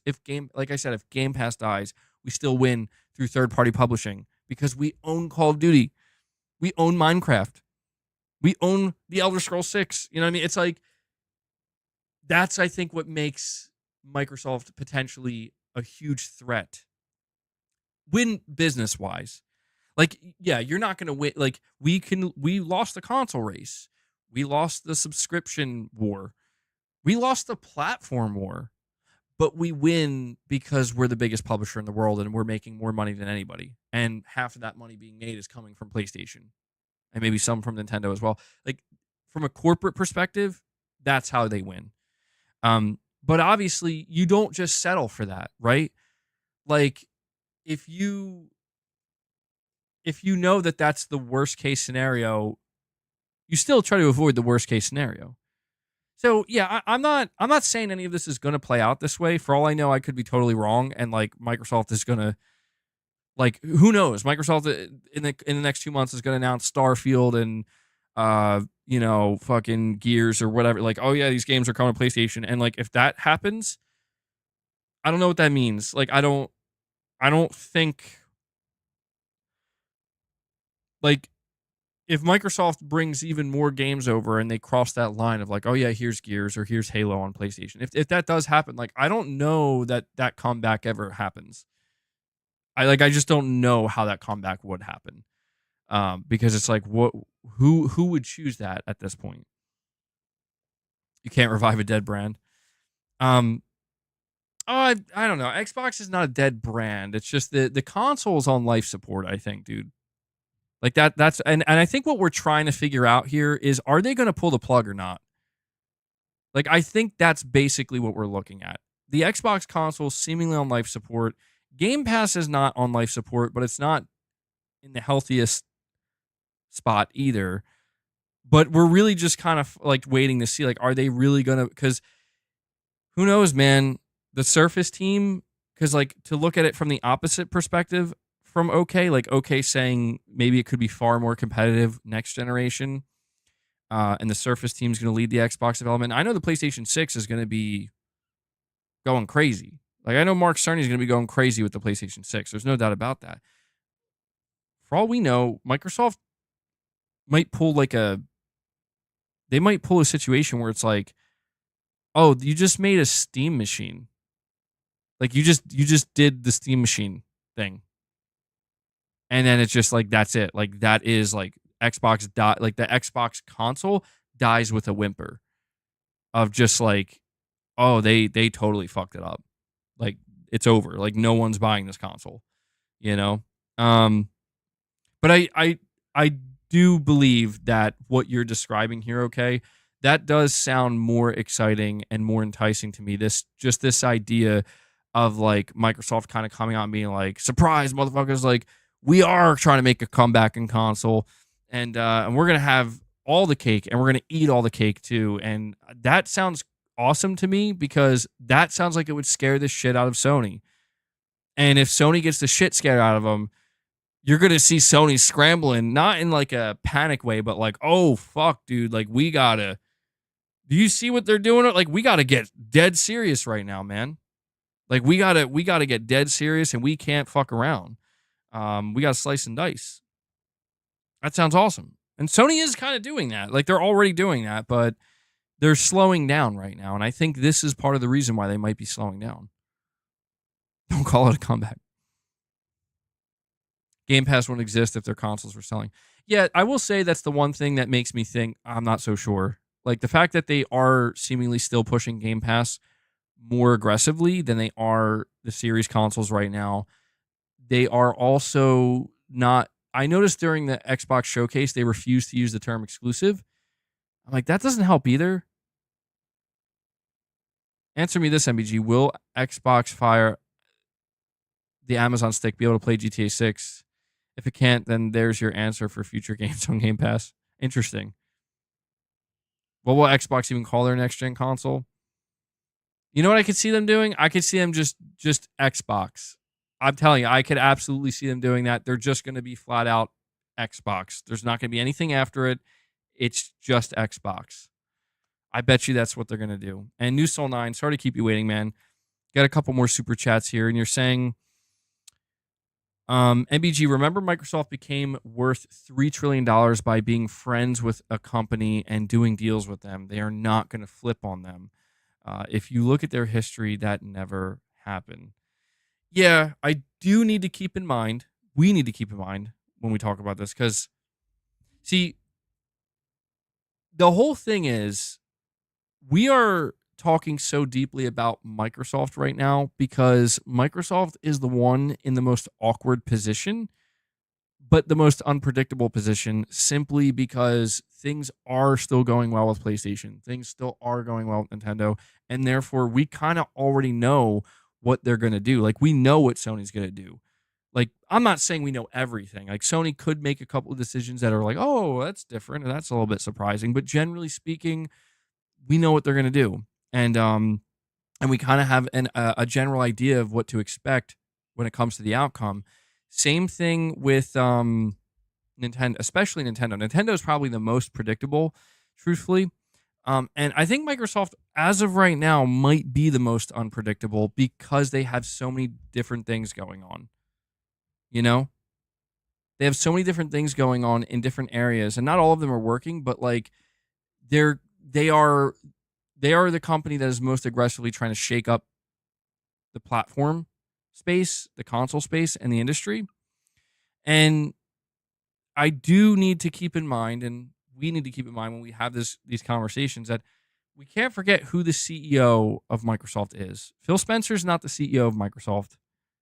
He's the CEO of gaming at Microsoft. But, you know, who does the buck stop with? It's Satya Nadella.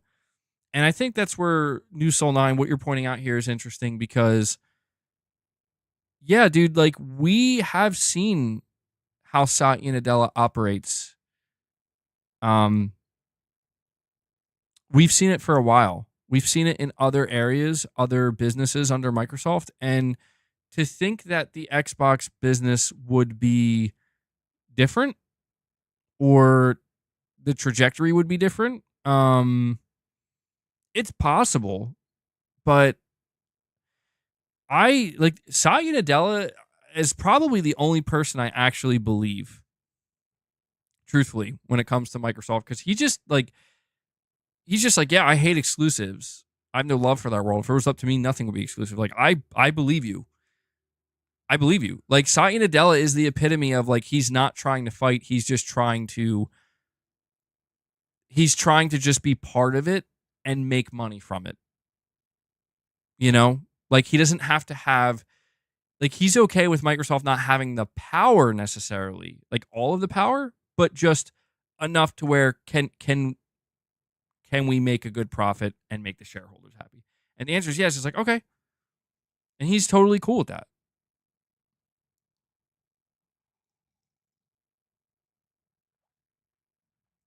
So we'll see, man.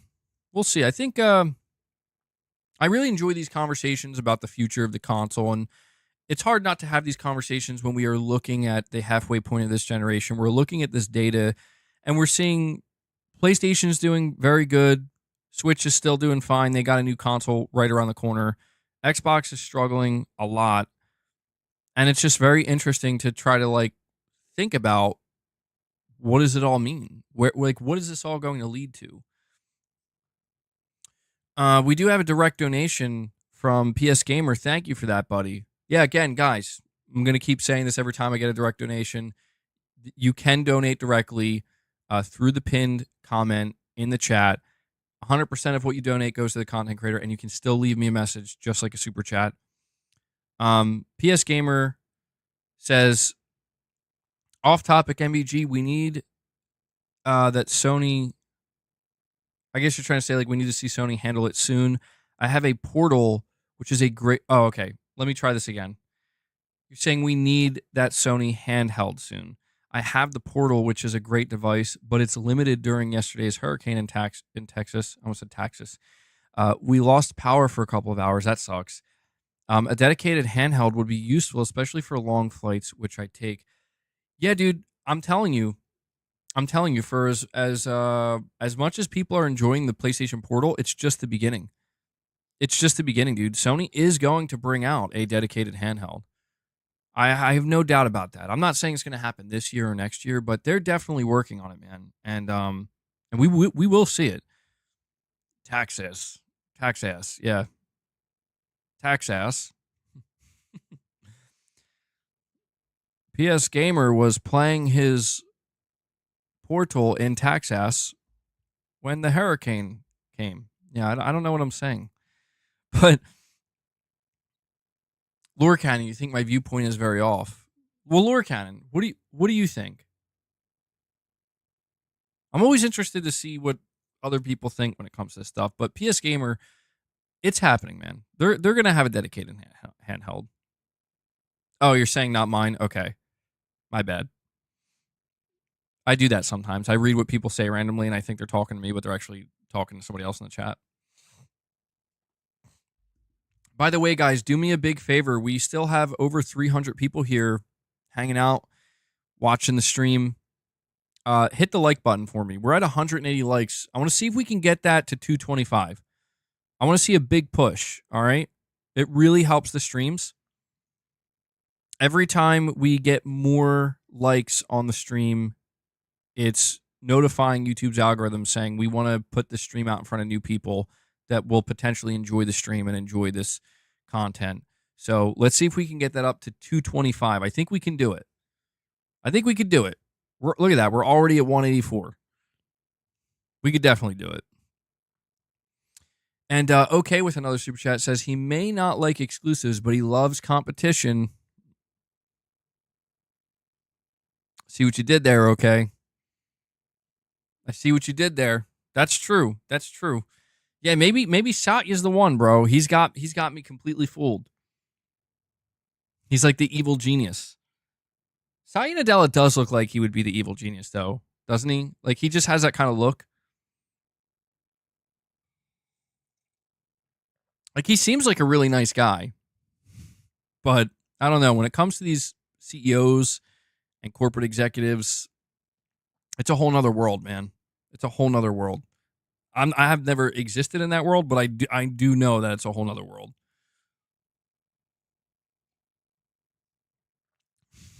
Jay Shaco's like, bro.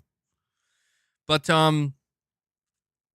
there's another angle to this that I do want to discuss. Is Boss here today? Yes, he is. He's actually sleeping, I think, on my chair.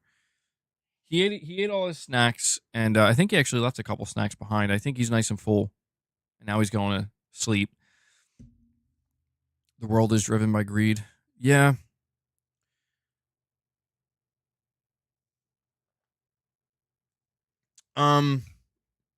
There is another angle here that I want to discuss with you guys, but before I do that, I want to make sure to cover all of the data that we have so far. So the data that I just covered with you is in regards to the USA, right? The biggest market, but I want to make sure to cover Europe. I want to cover UK here. Sorry, not Europe. Yeah, okay. This is for the UK. This is coming from gamesindustry.biz. I don't know. Do we have the European data out yet? I don't think that has come out yet. But the reason why I want to make sure we go over all the data is so we have the widest viewpoint, right? So we can see everything before we come to any conclusions. And we have Planet Schlorpian here. Remember, for 10 months, he says, Microsoft has always been great at making computer software nobody likes using, and for making consoles nobody wants, lol. Well, Planet Schlorpian, I think you might be right, right? You might be right, because it's like we've kind of seen that play out. Software nobody wants to use, or nobody likes. Consoles nobody wants. I don't know, man. I know I'm really hard on Xbox, but Microsoft has gotten some things right with the console experience. I've always loved the Xbox controller, man.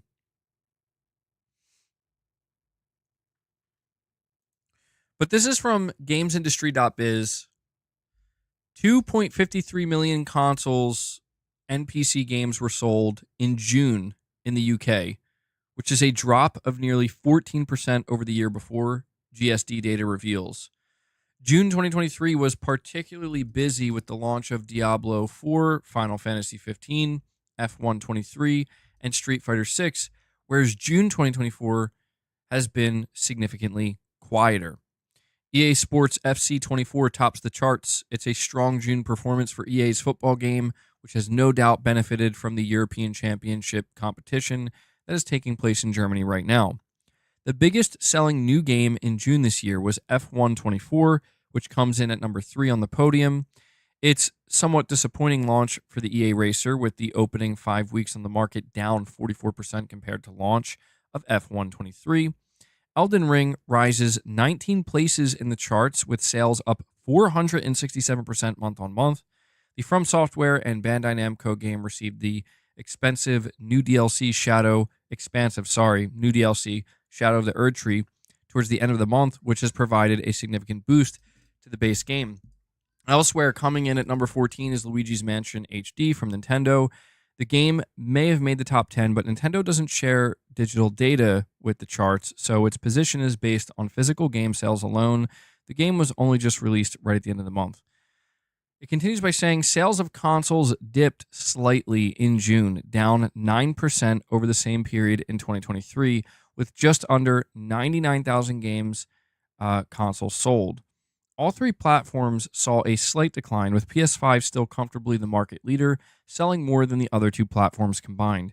Nintendo Switch slips to number 3 this month, narrowly overtaken by the Xbox Series S and X, with both platforms broadly neck and neck year to date. The console sector in the UK is down 29% in unit terms this year, and down 31% in revenue. This has been caused by several factors, including a very strong first half of the year for PS5 in 2023 when the console came back into stock, plus the age of the Nintendo Switch, which is now in its 8th year on the market.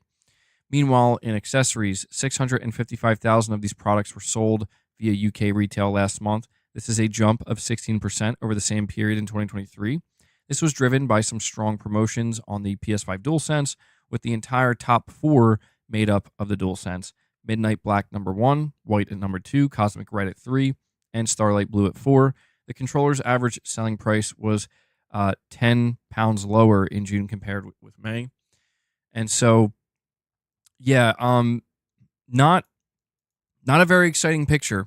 I know that's a little bit boring reading through that data, but essentially, things are not looking as good in the UK for PlayStation. They're not looking bad per se, but things are slowing down in certain areas and certain regions of the world. Like, even though PlayStation is not slowing down in the US, in the UK it seems to be slowing down. And again, I don't believe we have the data for Europe yet.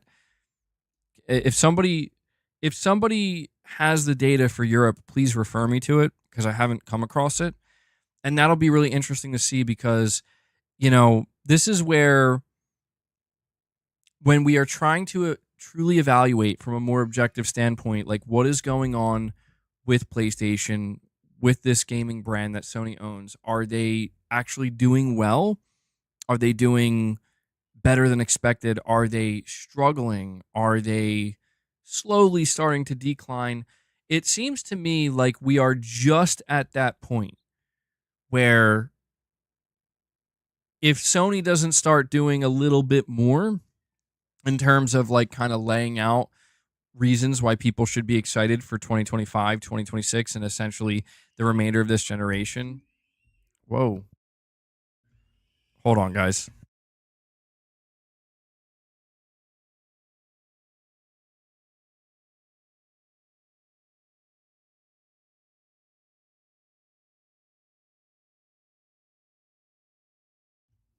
Hold on. I got some background noise going on here. Just giving it a second.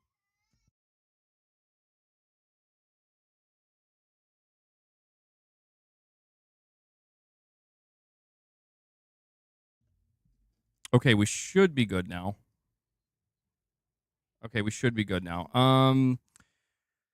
But it seems to me, sorry about that. It seems to me that if Sony doesn't start doing a little bit more in terms of trying to get people more excited and trying to convince people to, who haven't upgraded to the PS5 or who have been hesitant, to really convince them to come on over, it seems like things are going to start dipping a little bit more. It might take a little bit longer to happen in the US, but I think the timing of this is interesting because, when it just doesn't seem likely to me that it's just going to continue this way. I think it's more likely that, yeah, Sony has timed this PS5 Pro event somewhat perfectly if they're going to do it, which I think they are. And we have Kyle coming in, re-upping his membership. Kyle, thank you so much for that, buddy. I very much appreciate it. Welcome back to Greatness Awaits. Look forward to your Thank you. Appreciate perks, it. man. And with that, you actually brought us up to 85 members. So, guys, just want to put it out there. We are 15 members away from crushing 100 members on the day. So if anybody wants to make that happen, please feel free to do so. Again, just a reminder, we will be doing a members lounge after this stream.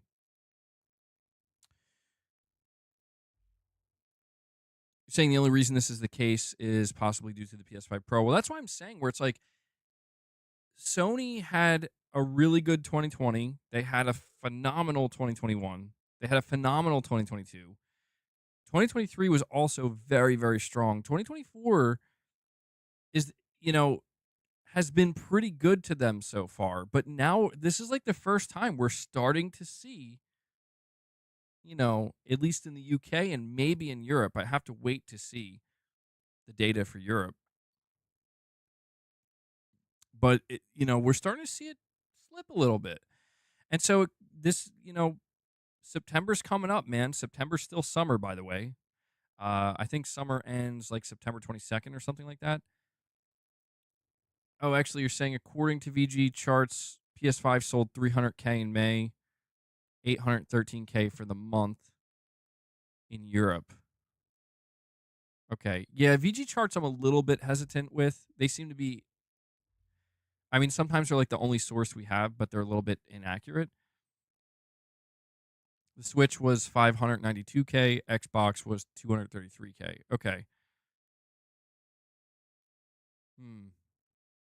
I want to know what the drop-off is. I want to know what the drop-off is for, that's what I'm waiting to find out, like the year-over-year percentage drop for consoles in Europe.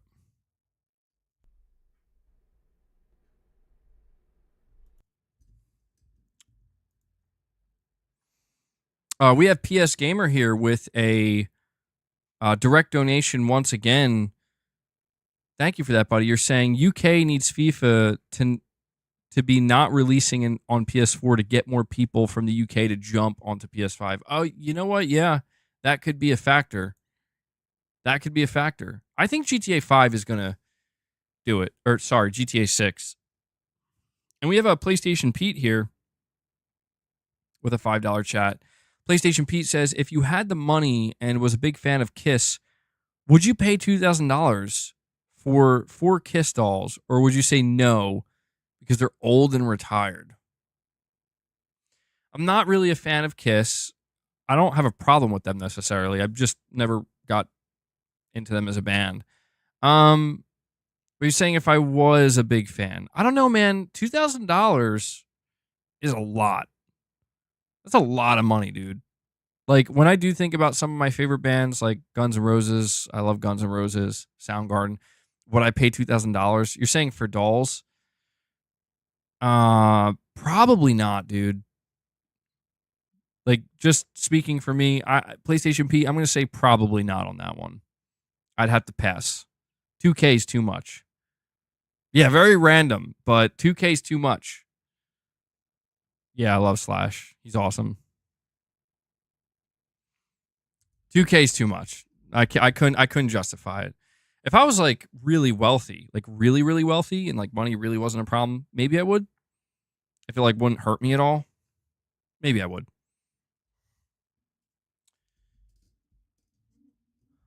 You're saying VG Charts is saying the PS5 is ahead by PS4 by 1.8 million in America, but 4.99 million below PS4 in Europe. Okay. Yeah, see, I don't know how accurate that is, but I have seen people saying that the PS5 is falling below the PS4 in Europe when time aligned. And yeah, that seems like something Sony has to be concerned about. But here's why I think GTA 6 is going to solve all the problems. Right now, I'm on the PlayStation blog.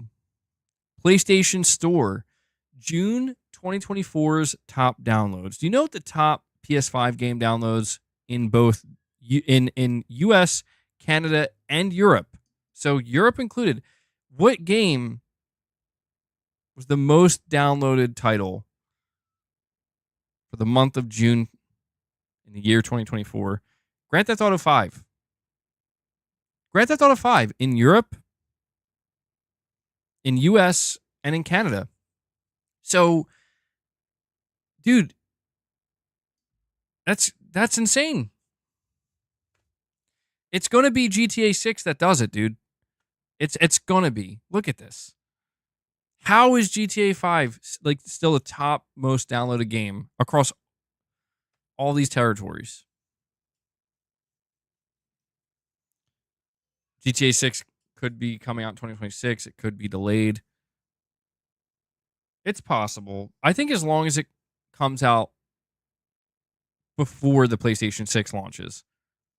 Yeah, it's gonna explode console sales, man, worldwide. I firmly believe that. It's because of GTA Online. Yeah, that makes sense.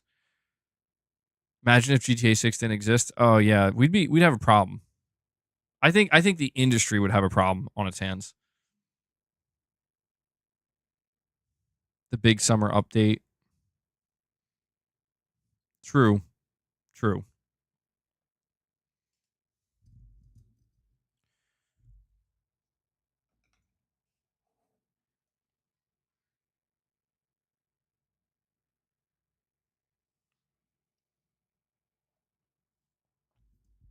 Got my protein shake today. It's been sitting for a little bit. Should be okay, right? How long can whey protein sit out after you mix it into milk? It's been like 2 hours. It's fine, right?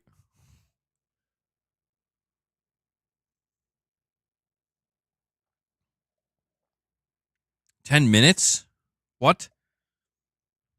Lurkinen, you're saying 10 minutes? Oh, shit.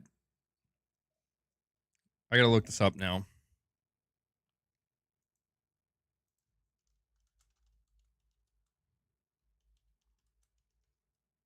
How long can mixed whey protein last? As long as it remains cold, a refrigerated protein shake will last anywhere from 48 to 72 hours. If you can't refrigerate the protein shake after it's mixed, you should consume it within 20 to 30 minutes after mixing. Uh-oh. 20 to 30 minutes.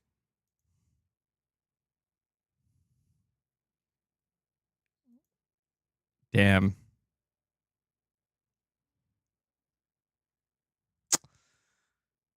Well, it still tastes cold. That's Cap. Oh my god, my voice just cracked horribly. That's Cap. Capono, why are you asking me that, man? Oh, dude, okay. Capono, I just read what Capono said, and I just read, bro, you got to dump. And I think you meant that, like, I got to dump my protein shake out. But I read that as, like, no, I don't have to dump right now, man. I'm okay.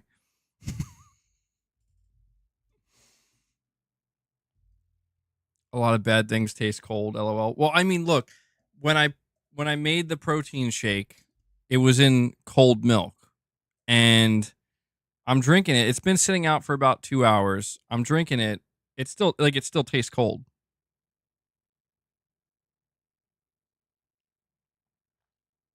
I have to admit the consistency feels a little off.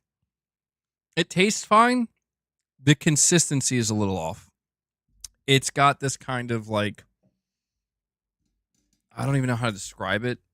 Like, it'd be like if you were like drinking water with like algae growing on top of it. Well, we'll see what happens.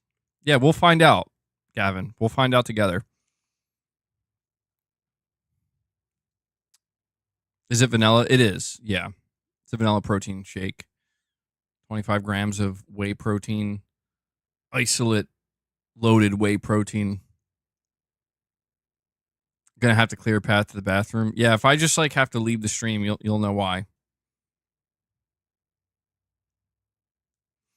All right. Yeah, I'm Capono. I might have to dump soon. I don't know. Hopefully not. But just to close out this topic before we move on to the final topic of the stream here, guys. Generally speaking, and this was I alluded to this a little bit ago, but I just want to once again highlight the fact that there are a lot of people who partake in these conversations when talking about the PlayStation business, when talking about gaming, that are just completely wrong and simply don't know what they're talking about. And I don't know why they are so aggressive in their approach at times, knowing that they are as wrong as they are. But PlayStation is not doing the best it ever has this year. Certainly not. And like I said, if you look at the data all around, in the US, they're actually still crushing it. Sony is still crushing it in the US, probably the most important territory. They're still doing pretty well overall in the UK, and I'm sure they're still doing pretty good in Europe, generally speaking. Something we can say for sure is that if you're trying to figure out, is PlayStation doing bad? The answer objectively is no. Hey, what's up, Laurent? People have been asking about you recently. It's good to see you here, man. But the answer to that question is objectively, PlayStation is not doing bad. They're actually still doing very, very well. I would say they're doing very well. Lord Cannon, you're saying they're doing okay. I would say, yeah, in the US, they're doing very well. In the UK, they seem to be doing good. In Europe, they seem to be doing okay, from what I can tell. And so we're going to have to see what they end up doing in the coming months and how they plan to map out the next year or two. And that'll, I think, make a massive difference in where this is going to go. Ron, you're saying you haven't been doing great. I'm sorry to hear that, man. Definitely sorry to hear that, but still at least glad you could be here, you know?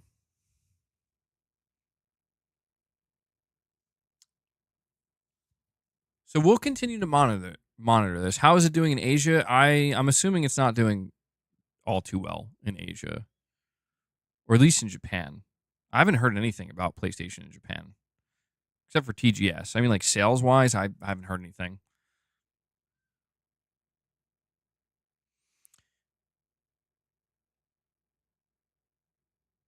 All right, so we're going to move on to the final topic of this stream, which is going to be about Hellblade 2 and Ninja Theory, because fans are concerned. Fans are very concerned about the state of this studio and what might happen to the studio. And the reason why they're concerned is because we actually have sales data for Hellblade 2, and it's not looking good. I did play Hellblade 2, as you guys know. I did complete it. And so that's why I'm kind of interested in this. Interested in what people are saying. So I have a report here from PlayStation Lifestyle. It says Hellblade 2 sales have fans worried about Ninja Theory's future. Circana's Matt Piscatella has shed some light on Hellblade 2 sales and Xbox engagement, leading to concerns about sustainability of such releases and Ninja Theory's future.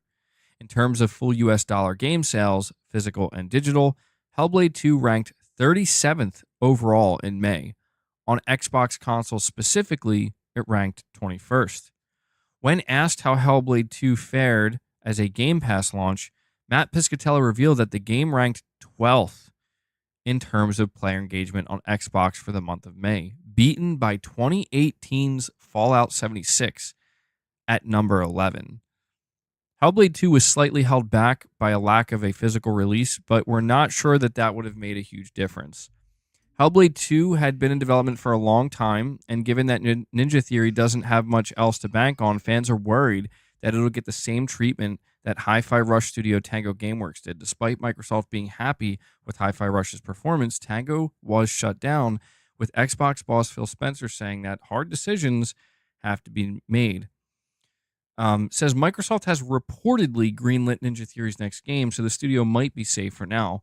But Hellblade 2's performance explains why the company wants to release some of its games on every platform under the sun. So, yikes. That is bad. That is bad, dude. Like, the craziest thing about this, listen, it is not that crazy to me that Hellblade 2 ranked 37th overall in May. It's not that crazy that it ranked 21st on Xbox consoles. What is wild to me is on Game Pass player engagement, it was at the 12th spot. 12th spot. Beaten even by Fallout 76. Holy shit, dude. This game, I don't know, man. If I was Ninja Theory, if I was Microsoft, I would be very disappointed because I just don't know how, like, for Game Pass, like, dude, this is why you subscribe to Game Pass, like, so you can play games like this, you know?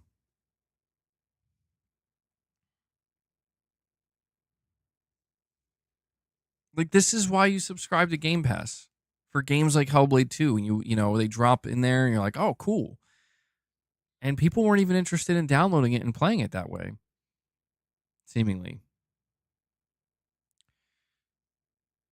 Did they think it was going to change something? I don't know.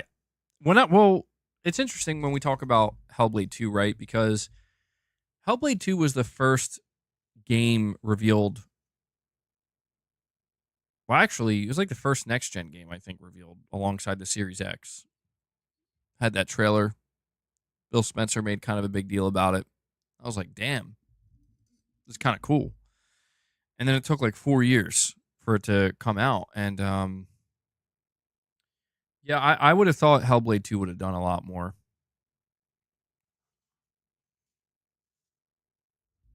I'll be honest with you, man. Like, I would have thought it would have sold better, at least slightly better. I would have thought at the very least it would have done better on Game Pass. It just seems like it came and went, and it was just like a blip, you know? It was just like a blip, and it just MBG. That means I am in the 10% of those who completed the game. Yep, me too. Apparently, me too.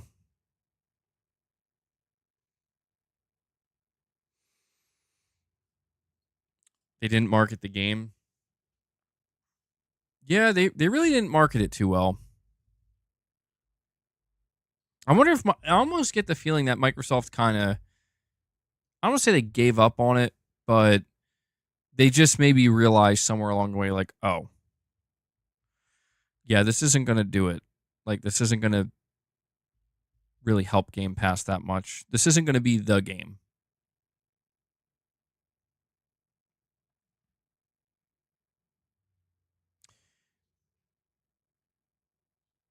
Okay, you're saying MBG, I believe Jez Corden suggested Ninja Theory has a special place with Microsoft as they are seen as important with tech slash as an important tech slash support studio for Unreal 5 and motion capture tech across their studios. Yeah, that would make a lot of sense. If their game failed, like ultimately it just failed and it was just like a money sink, but they're making advancements in technology that Microsoft can leverage for their other studios and they can support other studios. Yeah, that makes a lot of sense. That'd be an interesting turn of events for Ninja Theory if they ultimately end up being like a kind of support studio that just occasionally releases these like really small experiences, but like technically impressive experiences. That would be fascinating. Um, and yeah, I mean, it would justify Microsoft keeping them around, but I don't think they're going to get shut down. Like, I can understand why people are so worried about Ninja Theory, but I think what's more likely to happen is I think this game is going to get ported to PlayStation 5, and I think it'll probably get better sales on PlayStation than it did on Xbox. Like, I mean, it should, right? And I think that'll help it a little bit, but I don't think Microsoft's going to shut the studio down. Because it's true. When you look at Hellblade 2, it's like, yeah, it's doing a lot of impressive things technically and like visually.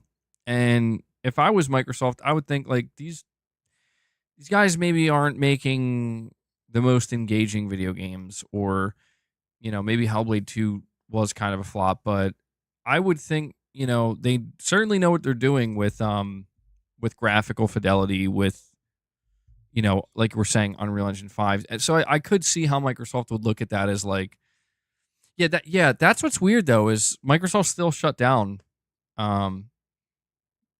They still shut down the studio that made Hi-Fi Rush, which was a huge success, Tango Gameworks. So I don't know, man. I do think to an extent there is some level of justification. There is some level of justification why some fans would be so concerned and worried. What's going on with my camera here? I don't know what's going on. It looks like the quality of the cat. Is it not focused? I can't tell. I don't know if my camera's not focusing or if there's some kind of downshift in the bit rate or something, but whatever. Hopefully it'll fix itself. Critical darling, but financial flop.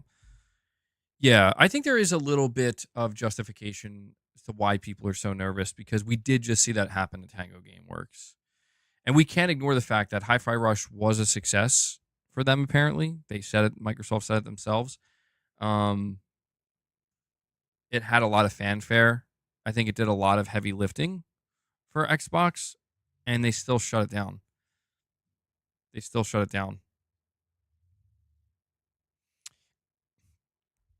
Yeah, I don't know. My camera won't focus for some reason.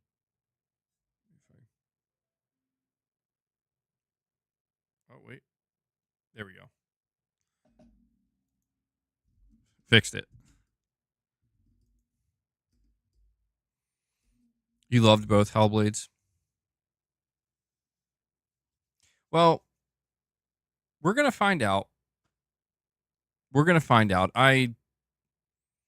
I also have to consider that if Microsoft were to shut down Ninja Theory, just how much bad press they would get for that, man.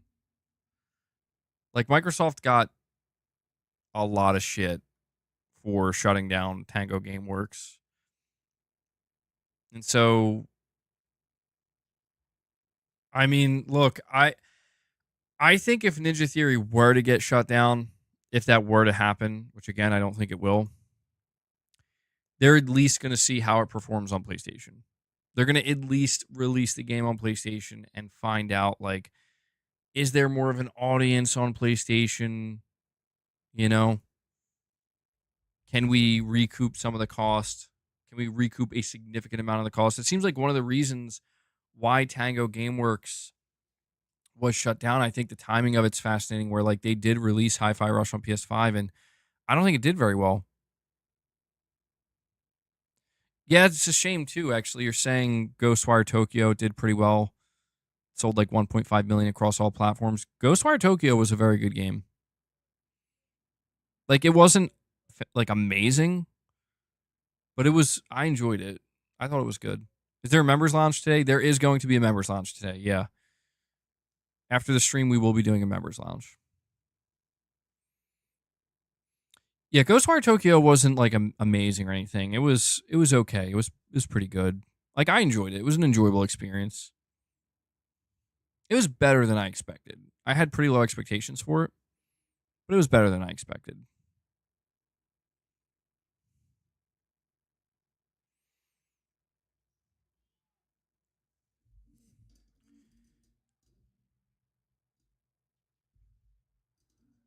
Actually, give it an 8.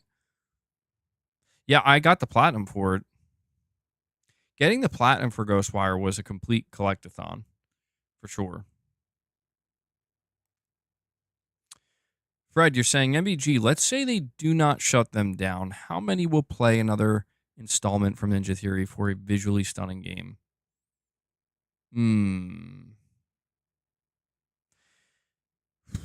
Yeah, I don't know, man. I think the only way a third Hellblade game could like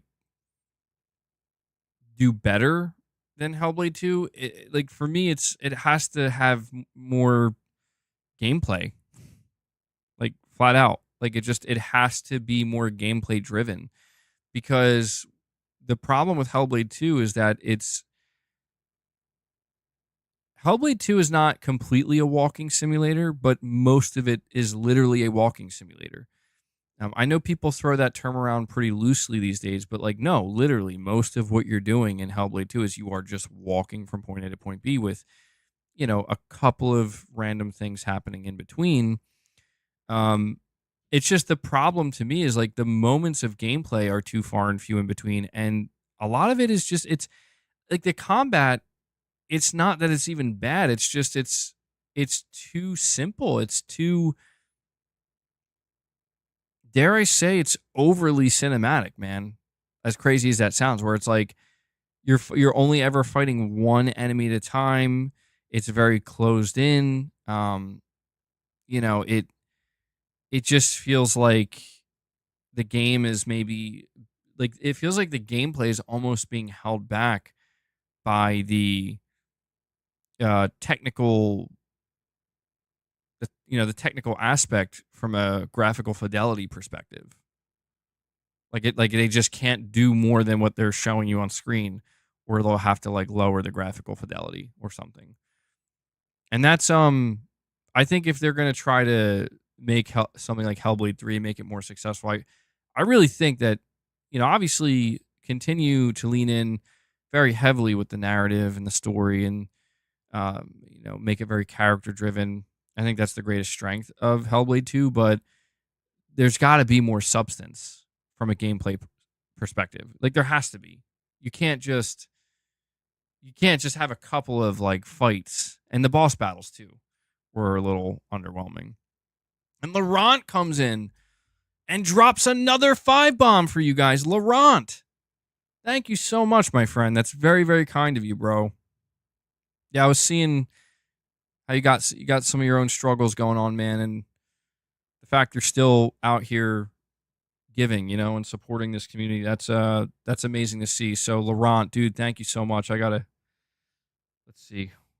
I got to give dangerous to Laurent rely a on Mark Cerny. teraflops as an absolute indicator. Got to give of him the Mark performance. Cerny. So Laurent, you just brought us up to 90 members, bro. 90 members on the day. You guys are incredible. Seriously, thank you so much. That's insane. I can't believe we were at 90 members today, dude. That's nuts. You guys are nuts. This community is awesome. And Exley gets some Trismegistus, follows it up with another 5-bomb. Laurent inspired Exley, and Exley's giving more membership gifts out as well. Get some! Get some! We'll see. I don't know. Maybe the next Maybe Exley's going to replace the get some in his name with something relating to Astro, and then I'll have to do like an Astro bot soundbite for that. But actually, dude, thank you so much. You just brought us up to 95 members, guys. We are 5 away. We are 5 members away from hitting 100 members. 100 is the ultimate goal, dude, for any given stream. That's amazing. Thank you so much, Laurent, Exley, everybody else who dropped membership gifts. I could not do it without you, man. Couldn't do it without you. And Steven Leon. Steven Leon is keeping it going, bro. He comes in and drops another 10 bomb. He says we're going beyond 100, bro. We're going beyond 100. And OK follows up with a single membership gift as well. OK, that has to be 4 or 5 from you now as well. Look at that. Amazing.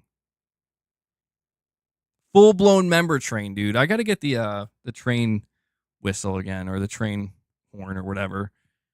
I used to have that as a soundbite. I got to bring that back.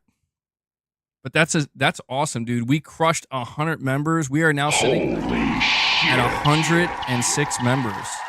And like I said, guys, when we hit the 100 mark, I'm going to just keep the counter going beyond 100 so you can see how far past the actual goal we went. Because I want you guys as a community to get some... I mean, I know you guys get some satisfaction from just gifting memberships and seeing how excited the community gets, but by keeping it at 100, you can see that like that's the ultimate goal for any stream, and anything we get beyond that just goes to show how much further we go beyond crushing the original goal. So thank you guys so much. That's amazing. We have one of the most generous communities here. And even at times like this, man, that's the craziest thing about it. At times like this, there's really not a whole lot going on. It's the dog days of summer, and everybody's just kind of slowly getting to their backlogs, or maybe they're going on vacation. You know, it's that time of the year where things in the gaming industry slow down quite a bit, and we're all kind of waiting to see when things are going to start picking up again. And the fact that you guys are still coming in during times like this and showing so much love and support, it's the difference maker, man. It really is. So I just want to make sure you guys understand that. Good shit, dude. Good shit. And yeah, for anybody who just got gifted a membership, we're going to be doing a members lounge after this. Please look forward to that. Astrobot, save us, please. Yeah, dude, I was reading the blog post yesterday for Astro's Playroom, and the fact that they're updating it, and that they have like 4, they're doing a total of like 4 Astro, different versions of Astrobot you can unlock. I think the first one is Lady Maria from Bloodborne, from the Bloodborne DLC. And then you have Celine from Returnal, which is awesome. And there are 2 more coming that we don't know yet who they are. Well, one of them is clearly Ape Escape. I think the other one is actually going to be for Concord, because the next bot that you can unlock in a free update is going to happen in August, and that's when Concord's launching, and I'm pretty sure it's going to be a character from Concord. But what's really cool about this is you can actually transfer those bots over to the main game when it comes out. So you can transfer Celine, and I think you can use them. I don't know, they made it sound like you can like play as them or something in Astrobot when it releases. So that's really cool. I really enjoy what Team Asobi's doing here. I really enjoy what Team Asobi's doing.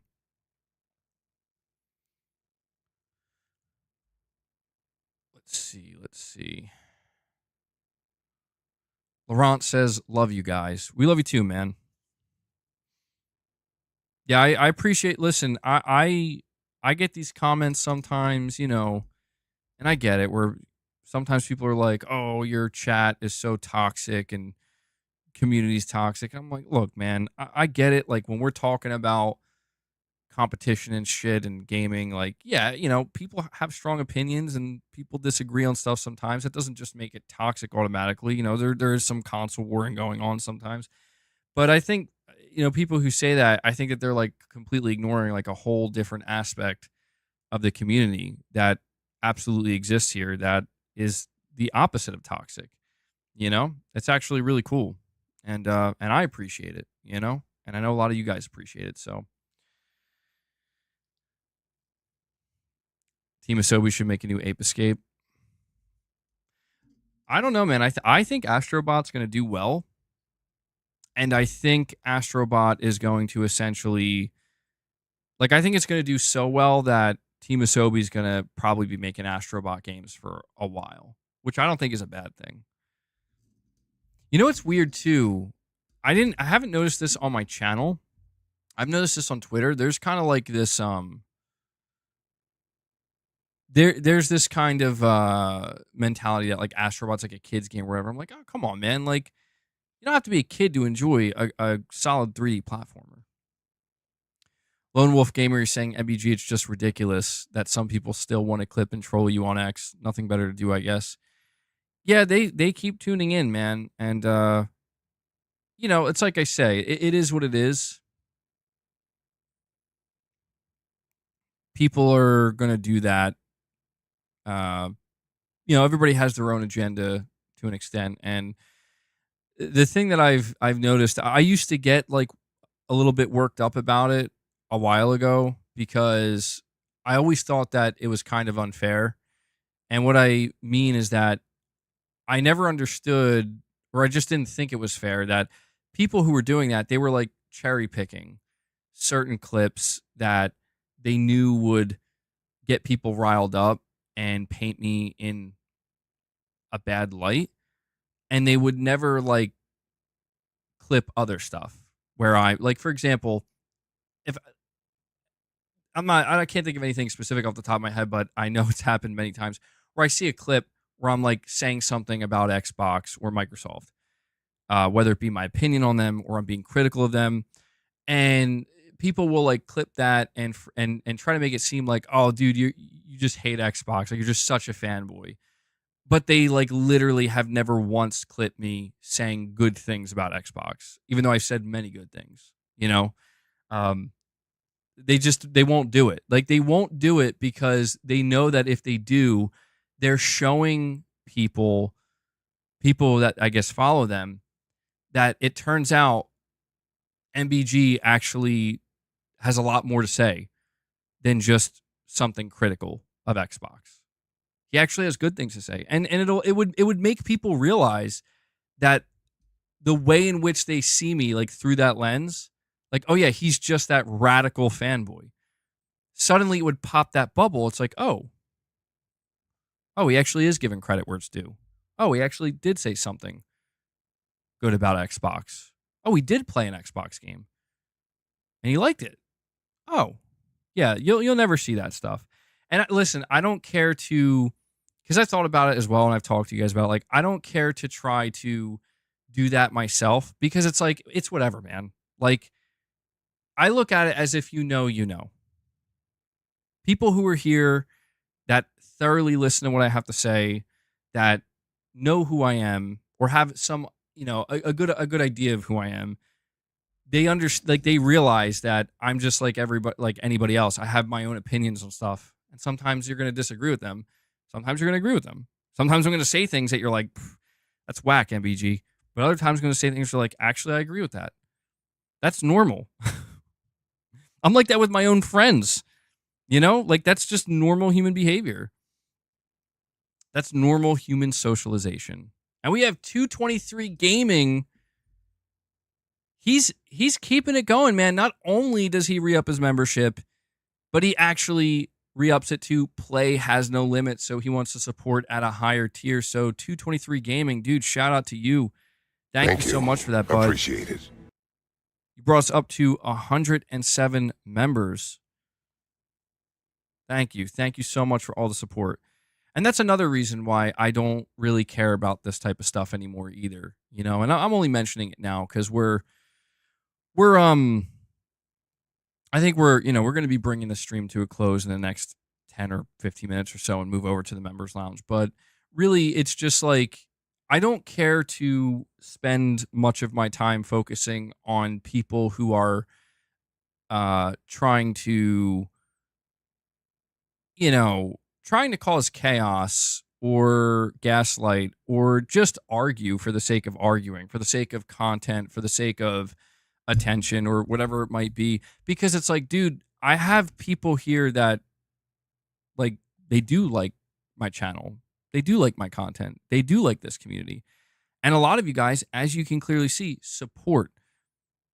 You support in a big way. And like to me, it would be just flat out wrong for me to give that negativity a significant portion of my energy and attention and give that other side, the positivity, the people who do care, the people who are appreciative, the people who are supporting, less attention.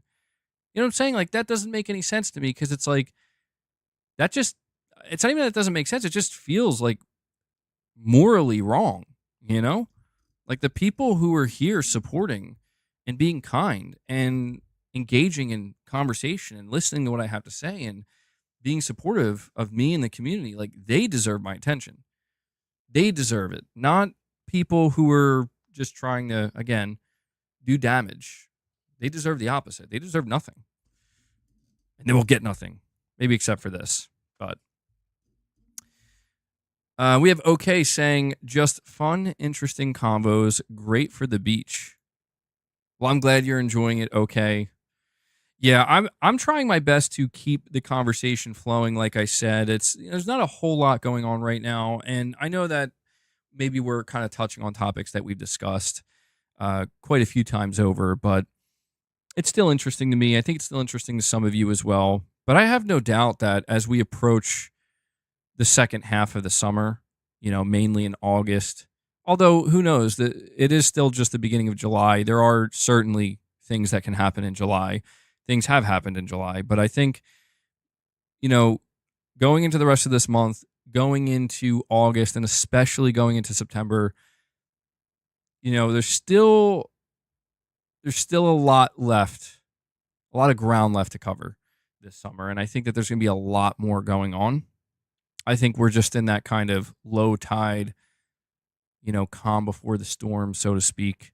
I don't know what the storm will be. I'm not even saying it'll be a good thing. I'm not saying, oh, it's like, you know, calm before the showcase or anything like that. But I think things are going to ramp up once again, and I'm looking forward to it, man. I'm curious to see how the second half of this year plays out, because the first half was weird, man, wasn't it? Like the first half of this year was like PlayStation was doing a lot of really good things. And there was like insane like rumors and constant like fires being put out by Microsoft. It was a strange time, but interesting. Fred, you're saying, MBG, the reason I like catching the live shows is because it allows us to join in on the topics and allows me to challenge my own views in gaming. Well, I appreciate that, man. Yeah, I get comments all the time. I get stuff, you know, whether even super chats, right? Like I get comments in the chat, I get super chats, I get comments on videos and streams of people challenging, and it's, you know, it's never been easier, truthfully, to weed out like people who are just like trolling or again trying to gaslight versus people who are actually trying to have conversations and you know, again, challenge their own views on stuff, because that happens to me all the time. I come across stuff that people are saying where I'm like, you know, I definitely have my own strong opinions on things, but there are many things that I also come across where I'm like, oh, I didn't really think of it that way. And I enjoy that. You know, I don't like the idea of just like entrenching myself in something where there's only a singular thought and a singular pattern. I do obviously like to entrench myself in things that I feel most comfortable with. Like, for example, it's why I want to cover PlayStation. I want to play on PlayStation. But I like the fact that the conversation around PlayStation, and this has been true the entire time I've been covering it, the entire conversation around PlayStation has never been just singular. Like there are common themes, and I would say there are certain aspects that are persistent. But there's so many different things that branch out from it that make the conversation so interesting. And that's what I've enjoyed. And that even during a time like now, where it is a little bit slower, it is a little bit quieter, it's still happening, just on a smaller scale. So, yeah. You're either with us or against us.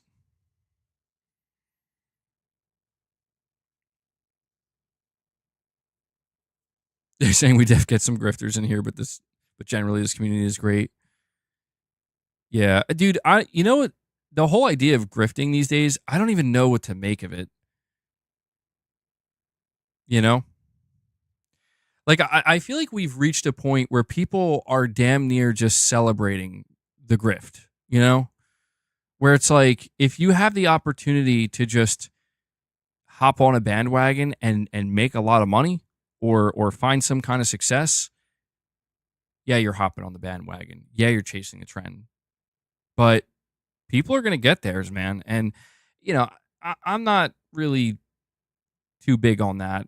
I guess it's just that I get it. Like, I get why people do it. You know, the whole saying, like, get the bag, always get the bag. I get it. I do. Especially like in 2024 when the economy is like, holy shit, it's not looking good. People are going to do what they got to do. And that's another reason, man, like, not to sound like a broken record, but that's another reason why I, you think there's cope in here? Oh, there's definitely cope in here. It's okay. I cope. I got to bring the cope as well sometimes. And I'm okay with that. Sometimes we need it. You know, we need the cope. We need the copium. We need the hopium. We need the copium. These are not necessarily bad things. You know what? Really quick. I think it's so funny that the terms like copium and hopium are used the way they are. Because it's like, wait, aren't these like good things though? You know what I mean? Like, aren't we supposed to learn to cope in life? So it's like coping mechanisms are actually a good thing because they help you maintain your mental stability and your mental well-being and your emotional stability and emotional well-being and hope, right? Like, I know that for some people, the idea of having hope is absurd, but like, what's wrong with hope, bro? What's wrong with hope? What's wrong with taking the white pill, so to speak, right? And seeing things in a different light, in a brighter light. What's wrong with that? The problem is when people cope with delusion. Yeah, I get that. That's what's weird. Like, I think about that because when we're talking about gaming, dude, there are people who, like, they kind of talk to me like, dude, you have a delusional take on like PlayStation, and that makes me feel strange because it's like I feel like I'm hyper aware of everything going on with PlayStation. So I definitely don't feel delusional. Or, well, I mean, I guess a delusional person doesn't feel delusional. I don't think I'm delusional because it's like when I talk about how I've enjoyed this gaming generation so far, and I've actually had a good time, and I've enjoyed it. Like, it's not perfect, but overall, it's like, yeah, I'm pretty satisfied. You know, there are definitely people I encounter like, oh no, you're delusional, bro. And I'm like, I feel like people are mistaking a subjective, just a, you know, opinion as delusion. And I guess that's where things get kind of messy. King Sam, you're saying, hey, MBG just joined. Have you discussed Ninja Theory yet? I have, but I could recap it for you real quick if you want. Essentially, what I had to say about Ninja Theory is the data came out.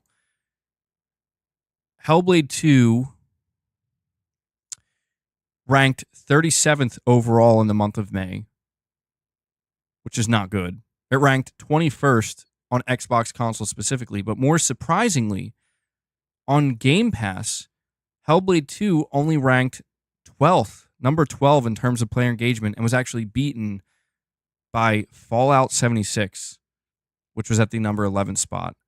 And fans and people are concerned that this might lead to the demise of Ninja Theory, like underperforming that severely, basically because, you know, Hi-Fi Rush seemed to have performed well and hit all the metrics, but they still shut that studio down, people are kind of fearing that the same thing is going to happen. That's essentially what we said, or what we discussed.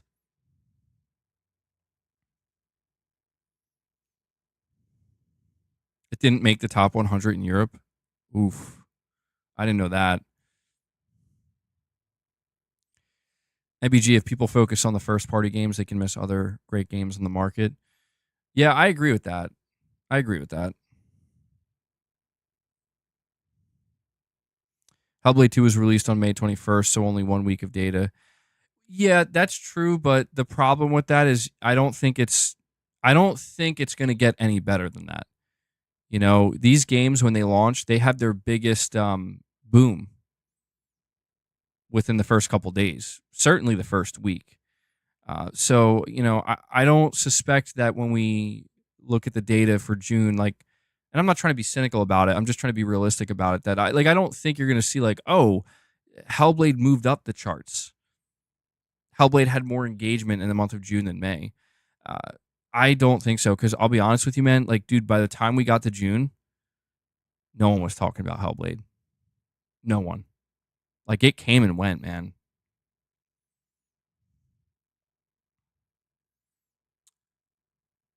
Okay, you're saying as a PC player, the meta convos remain interesting. I love the meta conversations. They can be tricky to navigate because they can turn toxic very quick, and they can be like LAN, you know, just so many like landmines, you know, placed throughout. So many minefields to navigate, but I enjoy the meta conversations as well. I think that's where some of the funnest conversation can be had. Because I don't know, I do like getting into the weeds of it. I do sometimes despise how toxic it can become getting in the weeds of it, or how risky it can be to do that. Because again, people want to.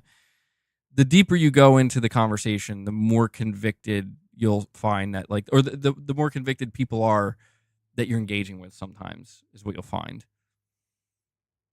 Laurent, you're saying, you know what, MBG, I think you're someone who tries to be down to earth. Maybe not always. I'm not always either, but I know we try. I know you're not always positive on PlayStation. Yeah, I appreciate that, Laurent. I appreciate that. Saying that's why you like to come here. Yeah, I very much appreciate the kind words, guys. I do. You know, I try to remain humble because I don't know, man. I feel like, and I got to be real careful because I might save this conversation for the members lounge, but to keep it very short, and maybe I'll elaborate on it further in the members lounge. I feel like the year 2024 so far has been incredibly revealing in a lot of ways, where it's like people are kind of coming undone, or maybe a better way to put that is people's masks are slipping or have completely come off. And I think we're just kind of seeing certain things come to light. But what makes it even more interesting and crazy is the reactions that I'm seeing to that. Like, the reactions are even more disturbing in some instances. They're not necessarily what you would anticipate. But guys, listen, we are about to approach the 3-hour mark. So here's what I'm going to do. I'm going to do about like a 5-minute like last call for any more member gifts, or anybody who wants to re-up their membership or become a member or drop any super chats. Now is the time to do it, because we're gonna end the stream at about 5 or 7 minutes or so, and we're gonna move over to the members lounge. Do I have a link to become a member? I do. In the description box, if you click out of the chat, go into the description box. Right, I'd say it's it's the third line down. Become a channel member. That's a direct link to become a member. There's also the join button. There should be a button on your screen that says join. If you click that, you could become a member that way. Saying that hurricane messed us up, man. This is the second time I'm hearing about a hurricane. I haven't heard much about it. Hurricanes are scary. Not fun. Nature's scary, man, sometimes.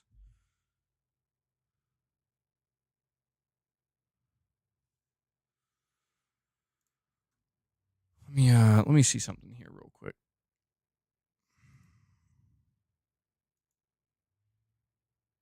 Oh, what is this video? Hold on. A new Deadpool and Oh, no, I lost it. It was like a Wolverine video. Here it is. Ryan Reynolds, Deadpool and Wolverine, The Bachelorette, 1 minute long. Wolverine laying on a couch. Dude, all right, I'm gonna watch that in the members lounge. Anybody else here super hyped for Deadpool and Wolverine? I'm super hyped, man. I can't wait.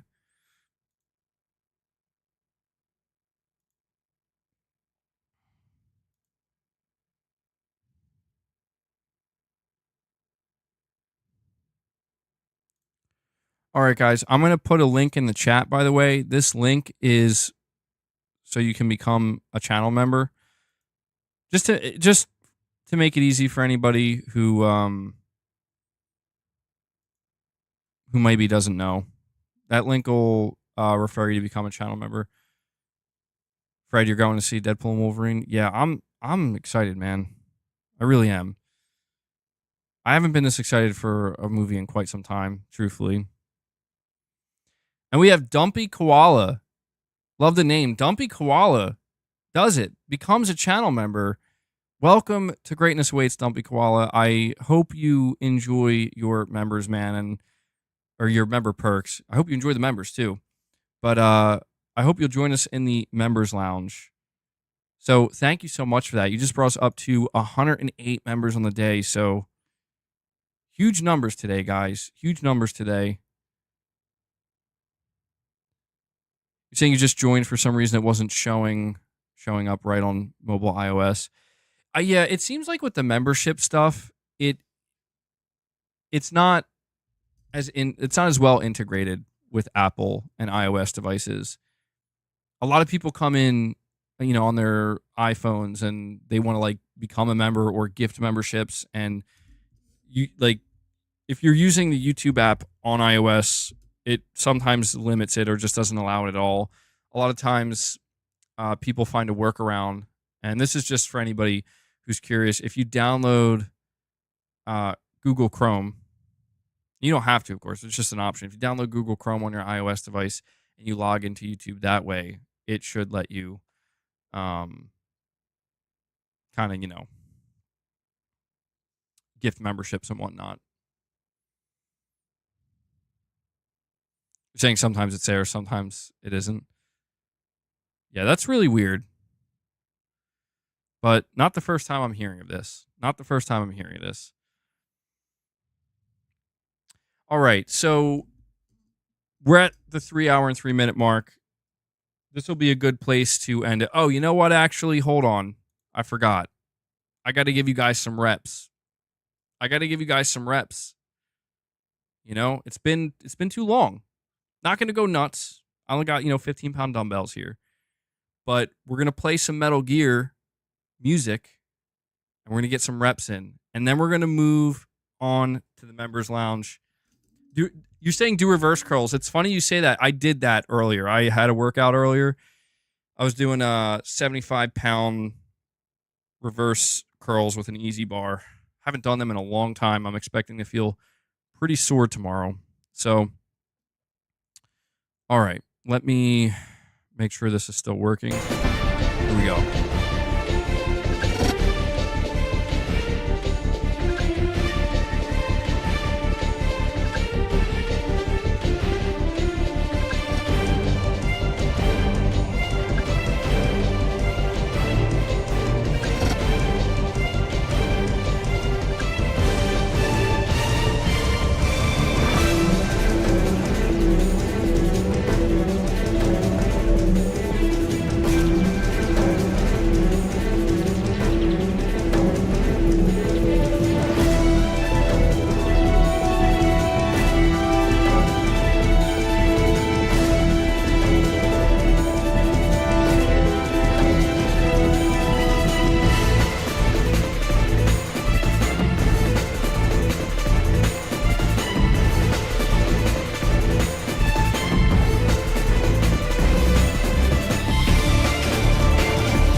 that was just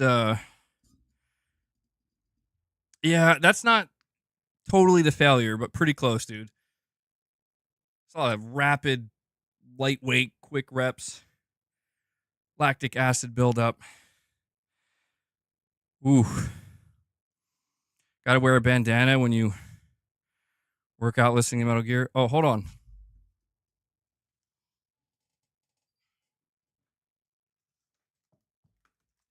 It's funny you should mention bandana.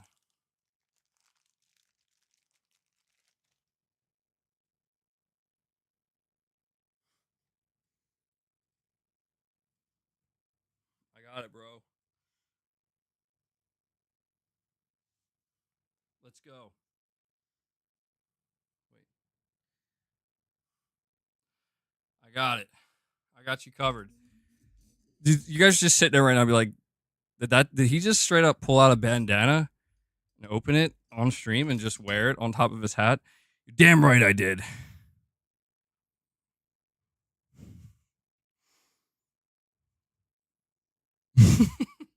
Rudy's like, oh, hell no, bro. I got to get another mullet, though. But there you go. Had to make sure to get some reps in before we move over to the members lounge. So, yeah. Guys, I just want to, before we head to the members lounge, thank you once again. All right. Sitting at 108 members on the day. Huge day, huge turnout. Thank you guys so much. You are the sponsors of the channel. If it wasn't for you guys showing that direct support also through super chats and direct donations, it all contributes. It all helps. I simply wouldn't be able to do this. We wouldn't be able to, keep this thing going the way we do. Oh, I'm sorry, Steven. You missed it. It's all good, dude. We just busted out some shoulder presses. But yeah, we're going to move over to the members lounge. I just want to make sure I thank Devil Shooter. All right.